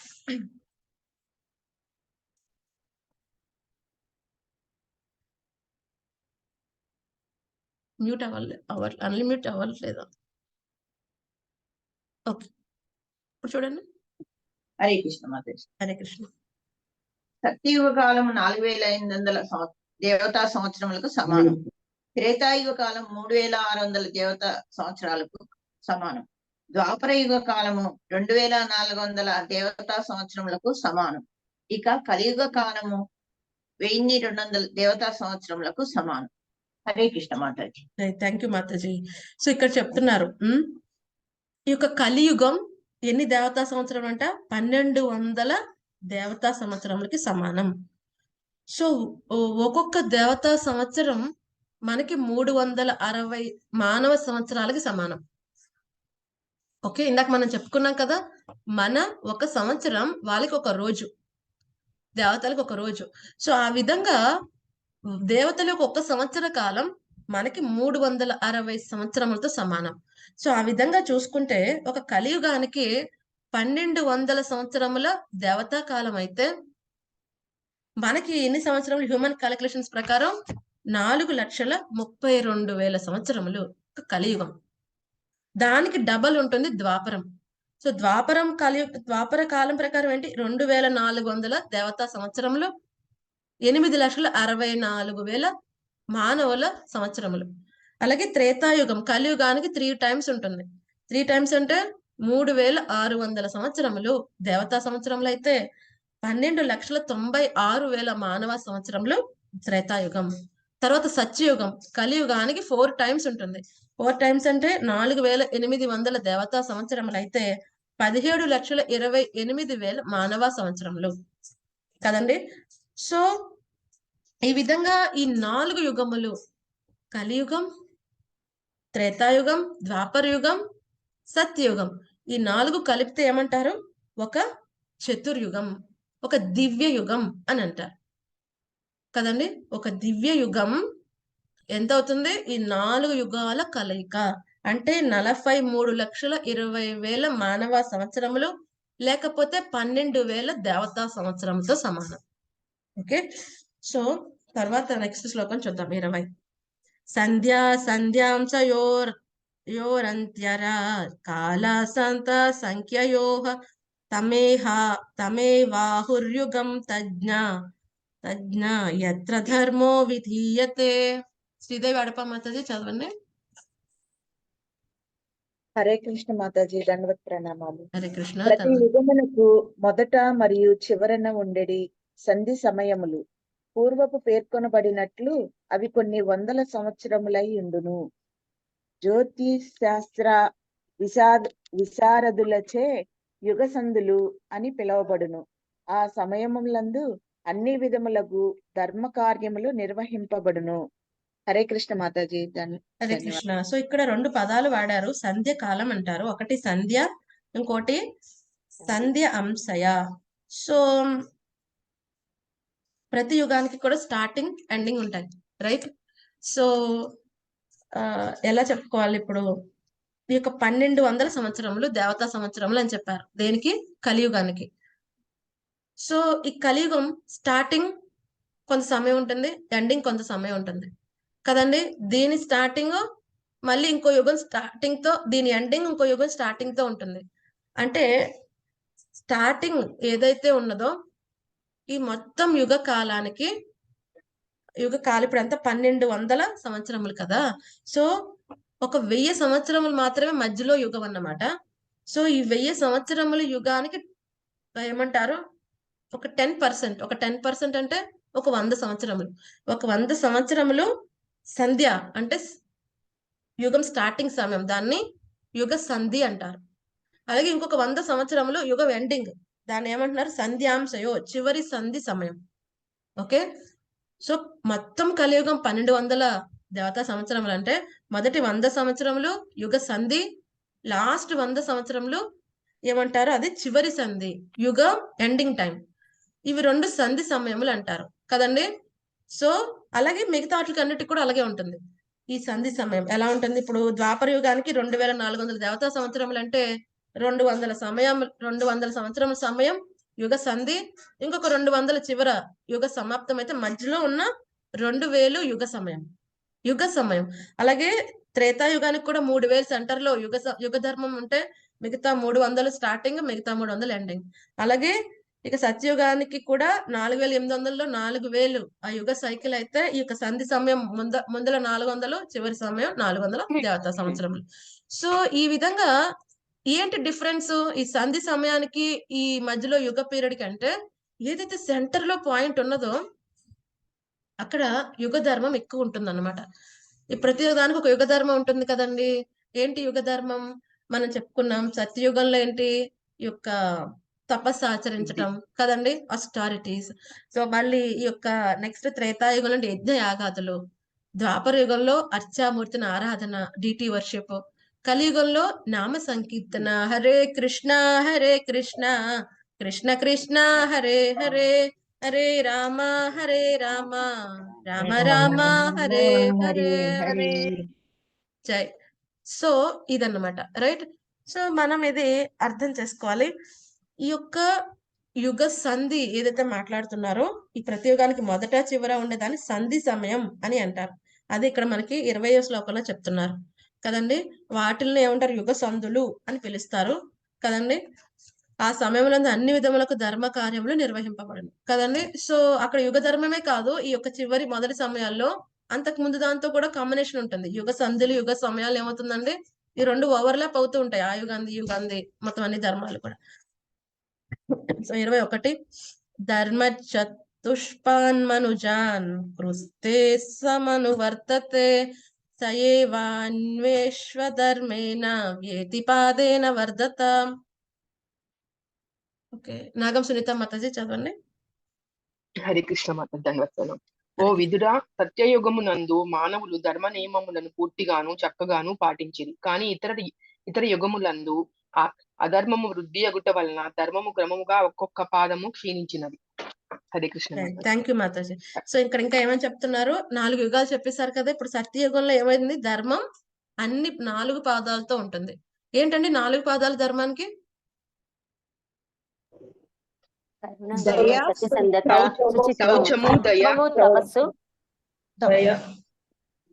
ఉండండి, హ్యాండ్ రైజ్ చేయండి, నేను అడుగుతాను. అందరూ 2-3 చెప్పి ఆపేస్తున్నారు. ఓకే, సునీత మాతాజీ మీరు చెప్పండి. సత్యసంధత. మళ్ళీ ఒకసారి చెప్పండి. హరే కృష్ణ. తపస్సు, శుచిత్వము, దయ, సత్యసంధత. వండర్ఫుల్. జై. Thank you Mataji. సత్యసంధత. జై. వండర్ఫుల్. సో తపస్సు, అస్టారిటీ కదండి. అది ఏమవుతుంది, సత్యయుగం ఎండింగ్ వచ్చేపాటికి ఆ లెగ్ బ్రేక్ అయిపోతుంది, రైట్. నెక్స్ట్ ఏంటి, ఈ యొక్క శుచిత్వం కదండి. శుచిత్వం అంటే ఓన్లీ బయట క్లీన్లెస్ కాదు, లోపల బయట మానసికంగా శారీరకంగా కూడా శుచిత్వం. ఇది త్రేతాయుగం కంప్లీట్ అయ్యేపటికి ఈ లెగ్ అనేది డిస్ట్రాయ్ అయిపోతుంది. సో నెక్స్ట్ ఏంటి, 3వది కరుణ. ద్వాపరయుగం కంప్లీట్ అయిపోయేపటికి ఈ లెగ్ కూడా పడిపోతుంది. ఇప్పుడు ఏమంటున్నారు, కలియుగంలో ఏకపాద ఏం నిలుస్తుంది, ఇప్పుడు కేవలం సత్యం. ఈ సత్య సంధత మాత్రం ఉన్నది. దీన్ని కూడా ఏం చేస్తున్నాడు కలిపురుషుడు, దాన్ని కూడా మూలాలతో సహా తీసే ప్రయత్నం చేస్తున్నాడు కలిపురుషుడు. మన పరిషన్ మహారాజు గురించి చెప్పుకున్నాం. సో కలిపురుషుడు ఏం చేస్తున్నాడు, ఆల్రెడీ 3 లెగ్లు అనేవి ఆల్రెడీ విరిచివేయబడ్డాయి.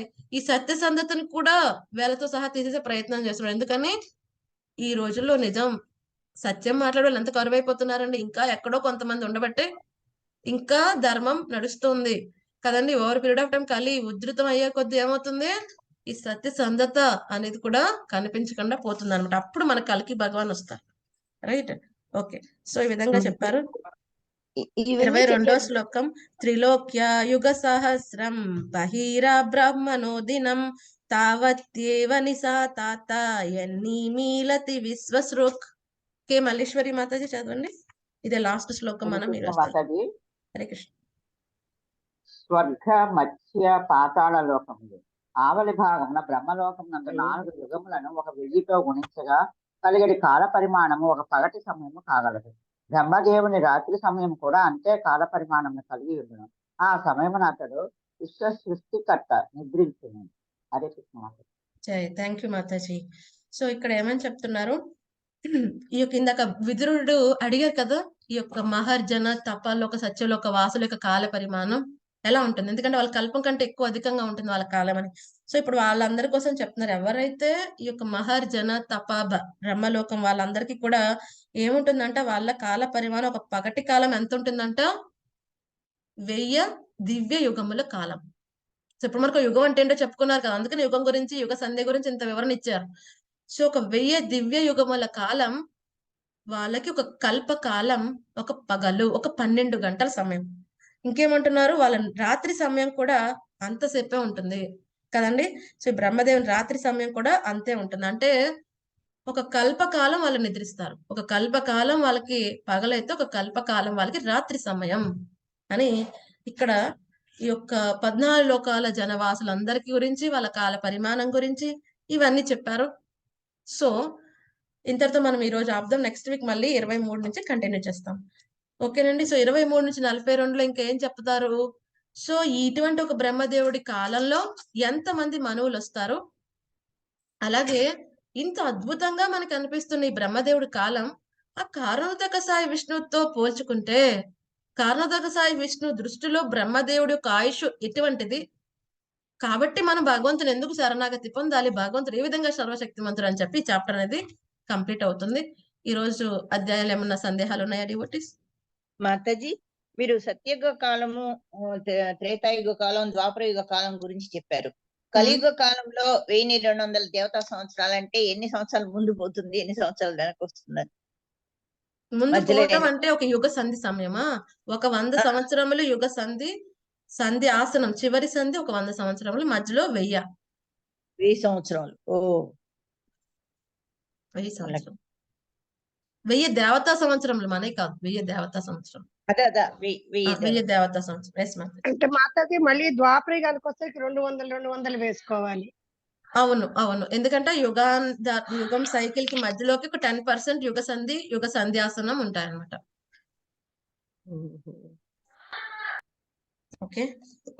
సో యాక్చువల్ గా దిస్ ఇస్ నాకు one of the favourite topic actual గా, ఎందుకంటే మనం మిగతా చోట్ల ఎక్కువ కూడా అదే మాట్లాడుకుంటాం, ప్రకృతి, పురుషుడు, జీవుడు. So this is something different.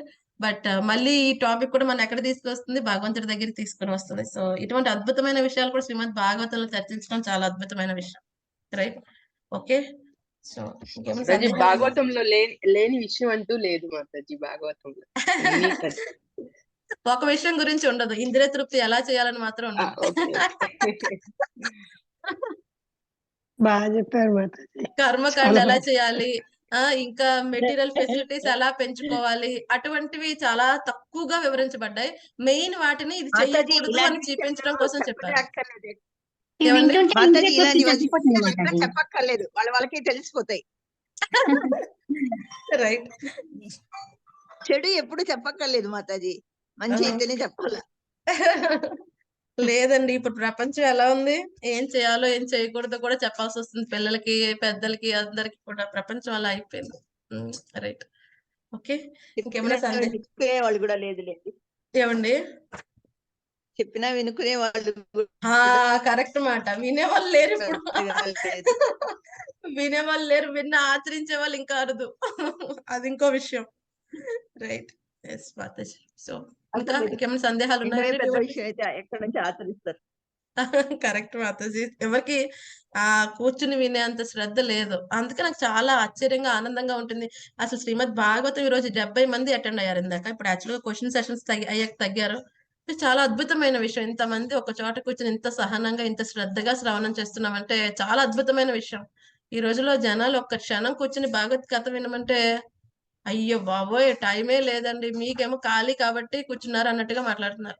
So ఇది చాలా అదృష్టం, ఇంత సత్సంగంలో మనం ఉన్నాం. ఏ విషయానికి టైం లేదు, ఒక నిమిషం వినడానికి. దేనికి టైం, మంచి మాటకి అసలు వినడానికి టైం లేదు. అదే సినిమాకి అయితే 4 గంటలు వెళ్ళి లైన్ లో నుంచుంటారు, 4 గంటలు టికెట్లు కొంటా ఉంటారు, 4 గంటలు కూర్చొని సినిమా చూసి దాని గురించి ఇంకో 10 గంటలు మాట్లాడుకుంటానికి టైం ఉంటుంది. బట్ 24 hours దానికి యూజ్ చేస్తారు. యూజ్ చేస్తున్నారు. సో అదనమాట ప్రపంచం అలా అయిపోయింది. బట్ చాలా సంతోషం, చాలా వండర్ఫుల్ అసోసియేషన్. అందరూ కూడా చాలా చాలా ధన్యవాదాలు. మాతాజీ హరే కృష్ణ మాతాజీ. ఎస్ మాతాజీ. ఇప్పుడు అదే ఆయన ప్రళయ జలంలో ఆయన పడుకున్న ప్రళయ జలం మునిగిపోతుంది కదా మాతాజీ. ఆయన ఆలోచిస్తూ ఉంటారు గర్భోదయ గురించి, మళ్ళీ ఎలా సృష్టి చేయాలని ఆలోచిస్తూ ఉంటారు ఆయన అన్నప్పుడు 1000 దేవతా సంవత్సరాల 1000 దేవతా సంవత్సరాలు ఆలోచిస్తూ ఉంటారు అలాగే పడుకొని, అంతే కదా మాతాజీ. సో ప్రతిసారి బ్రహ్మదేవుడు గర్భోదక సాయి విష్ణు ఉదరంలోకి వెళ్ళిపోడండి ప్రతి రాత్రి పూట కూడా. ఓన్లీ పాద్మకల్పంలోనే ఆలోచిస్తూ ఉన్నారని లేదు లేదు, ఓన్లీ పాద్మకల్పంలోనే మొత్తం అంతా లోపలికి వెళ్ళిపోతుంది. గర్భసాయి విష్ణు నాభిలోకి మళ్ళీ వస్తుంది. మిగతా అన్ని కల్పాలలో ఏమవుతుంది, బ్రహ్మదేవుడు రాత్రి సమయంలో స్వర్గ నుంచి కింద లోకాలు మాత్రమే ప్రళయ జలాల్లో మునిగిపోతాయి. ఏదైతే ఇప్పుడు చెప్పారు కదా మహర్జన తప సత్యలోకాల వాళ్ళు అలాగే ఉంటారు.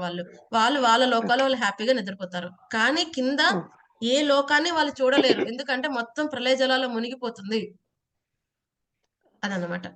ఓకే, సో ఇది పాక్షిక ప్రళయం బ్రహ్మదేవుడు రాత్రి. సో ఎప్పుడైతే మళ్ళీ బ్రహ్మదేవుడు మళ్ళీ సృష్టించేటప్పటికి ఎలాగైనా ప్రళయ జలాలు ఎంత బీభత్సంగా ఉంటాయి కదండి. అప్పుడు మళ్ళీ ఆయన ప్రార్థిస్తాడు.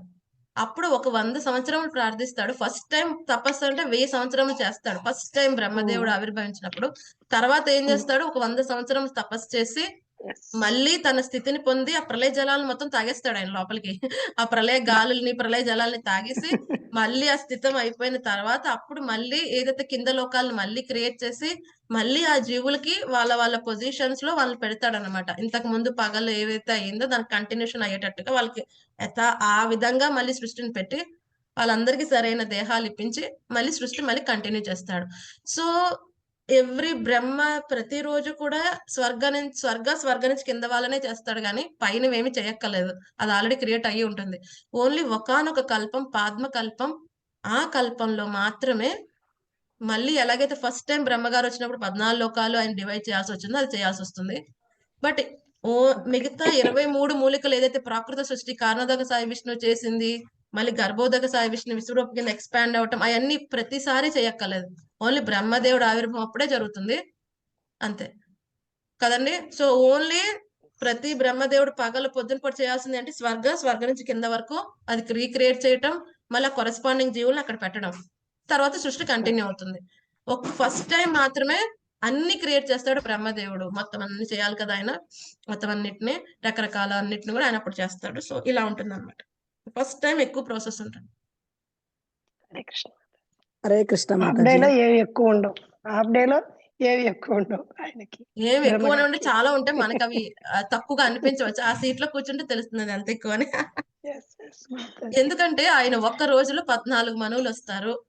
సో ప్రతి ఒక్క మనువులో ఎంతమంది రాక్షసులు, ప్రతి ఒక్క మనువు పీరియడ్లో ఎంతమంది రాక్షసులు వస్తారు కదండి. కొన్ని ఈయన కంట్రోల్ చేయాల్సి ఉంటుంది, కొన్ని కంట్రోల్ చేయని విషయాలకి మళ్ళీ క్షీరోదక సాయి విష్ణు దగ్గరికి తీసుకుని వెళ్తారు. సో చాలా ఉంటుంది. ఒక చిన్న కంపెనీని మేనేజ్ చేయాలంటే జుట్లు ఊడిపోతున్నాయి జనాలకి. అలాంటిది ఇంత పెద్ద యూనివర్స్ 14 లోకాలు ఆయన క్రియేషన్ చేస్తూ ఆయన సృష్టిలో ఆటంకాలు కలగకుండా ఉంచాలి అంటే ఎంతో చేయాల్సి ఉంటుంది. ఆయన కంటిన్యూస్ గా ఆయన భగవంతుని కరుణ ఉంది కాబట్టి ఆయన చేయగలుగుతున్నాడు, లేకపోతే అది అసాధ్యం అన్నమాట. ఏమన్నా ఒక చిన్న ఇంట్లో 4-5 ఉంటేనే ఆ చిన్న ఇల్లుని మెయింటెనెన్స్ కోసం ఎంత కష్టపడాల్సి వస్తుంది. 24 గంటలు కష్టపడతాం. అటువంటిది విశ్వం మొత్తం సృష్టి క్రియేట్ చేస్తూనే ఉండాలి ఆయన. అది పెద్ద బాధ్యత, చాలా పెద్ద బాధ్యత. ఆయనకి అంత పాసిబిలిటీ కూర్చోబెట్టారు. హరే కృష్ణ. కృష్ణ ఇంకేమైనా సందేహాలు ఉన్నాయండి? సో డివోటీస్, ఇది మన గీతాధ్యాన్ కొత్త బ్యాచ్ స్టార్ట్ అవుతుంది, మీ అందరికీ తెలుసు కదా, February 5th నుంచి 28 వరకు. సో ఇంకెవరైనా రిజిస్ట్రేషన్ చేసుకోవాలి అనుకుంటే మీ రిలేటివ్స్ కి, ఫ్రెండ్స్ కి ఇంకా షేర్ చేయండి. ఆల్రెడీ మనం చాలా సార్లు షేర్ చేసాం. This is the last option, right? Monday నుంచి స్టార్ట్ అవుతుంది. ఓకే, హరే కృష్ణ మాతాజీ. హరే కృష్ణ, దండవత్ ప్రణామ్ మాతాజీ. వేరే వాళ్ళు లింక్ పంపిస్తే నేను దీంట్లో జాయిన్ అయ్యా మాతాజీ. నాకు అది లేదు మాతాజీ. ఇదే లింక్ లో వస్తుందా మాతాజీ? February 5th నుంచి. ఫిబ్రవరిది మీరు మీకు ఆ లింక్ లో మీరు రిజిస్ట్రేషన్ చేసుకుంటే దానికి వేరే వాట్సాప్ గ్రూప్ ఉంటుంది. దాని జూమ్ లింక్ వేరేగా పంపిస్తాం. ఆ 18 డేస్ అటెండ్ అవ్వడానికి కావాల్సిన జూమ్ లింక్ వేరేగా ఉంటుంది. ఈ జూమ్ లింక్ ఓన్లీ మన తెలుగు గీత మార్నింగ్ భగవద్గీత, భాగవతం, మంగళహారతి దానికి అటెండ్ అవ్వడానికి మాత్రమే ఇది. మాతాజీ నా దగ్గర అది లేదు మాతాజీ, ఎలా జాయిన్ అవ్వమంటారు? రిజిస్ట్రేషన్ ఒకసారి ఉండండి, నేను అది ఒకసారి ఫామ్ నేను పంపిస్తాను. అది మీరు అది క్లిక్ చేసుకుంటే రిజిస్ట్రేషన్ అవ్వచ్చు. ఒక్క నిమిషం నేను పంపిస్తాను. హరే కృష్ణ మాతాజీ, సాటర్డే సండే ఉందా క్లాస్? సాటర్డే సండే అదే భగవద్గీత క్లాస్, భగవద్గీత మన 8 to 9 అది ఉంటుంది. అది రెగ్యులర్ గా మాతాజీ నేను రిజిస్ట్రేషన్ చేయించాను, కాకపోతే మేము గురువాయూర్ వెళ్తున్నాము. ఓకే 11th వస్తాము. ఓకే అక్కడ నుంచి జాయిన్ అవ్వండి మాతాజీ, అక్కడ నుంచి అవకాశం ఉంటుంది కదా, జాయిన్ అవ్వండి. Okay okay Mataji. ఒకవేళ అక్కడ మీరేమి వీడియో ఆన్ చేయక్కర్లేదు, కనీసం శ్రవణం చేయండి, తప్పలేదు కదా. సరే సరే. ఒకవేళ అస్సలు అవ్వకపోతే కొన్ని ఇంటికి వచ్చిన తర్వాత కంటిన్యూ చేయండి మాతాజీ, ఎన్ని క్లాసెస్ అయితే అన్ని క్లాసెస్. సరే మాతాజీ. ఓకేనండి, కుదిరితే ప్రయత్నించండి ఆడియో అయినా వినటానికి. అవ్వట్లేదు అంటే ఓకే, కనీసం మీరు ఇంటికి వచ్చిన తర్వాత మొత్తం, ఎందుకంటే సాటర్డే సండే ఉండదు, 28 వరకు ఉంటుంది. అవును కంటిన్యూ. నేను ఉమాదేవి మాతాజీ నేను ఇందులో పెట్టానండి చాట్ లో రిజిస్ట్రేషన్ చేసుకోవడానికి కావాల్సిన లింక్. సో దాని ద్వారా మీరు రిజిస్ట్రేషన్ చేసుకున్న వాళ్ళందరినీ ఒక వాట్సాప్ గ్రూప్ లో జాయిన్ చేస్తారు. ఐ థింక్ ఎక్కువ మంది వస్తే 2 గ్రూప్స్ అవుతాయి, లేకపోతే ఒక గ్రూప్ అవుతుంది. సో ఎప్పుడైతే గ్రూప్స్ అన్ని క్రియేట్ అయిన తర్వాత మండే మీకు ఆ కరెస్పాండింగ్ జూమ్ లింక్ అనేది ఆ గ్రూప్ లోనే షేర్ చేస్తారు. Hare Krishna Mataji. Okay Mataji. Thank you so much ray devotees. మళ్ళీ రేపు మన భగవద్గీత సెషన్ లో కలుద్దామండి. హరే కృష్ణ కృష్ణ కృష్ణ హరే హరే, హరే రామ రామ రామ హరే హరే, హరే కృష్ణ కృష్ణ కృష్ణ హరే హరే, హరే రామ రామ రామ హరే హరే, హరే కృష్ణ కృష్ణ కృష్ణ హరే హరే, హరే రామ రామ రామ హరే హరే. ग्रंथराज श्रीमद् भागवतम की जय, श्रील प्रभुपाद की जय, गुरु महाराज जयपताक स्वामी महाराज की जय. थैंक यू, ధన్యవాదాలు మాతాజీ. హరే కృష్ణ. మాతాజీ हरे कृष्ण. Hare Krishna Mataji, thank you.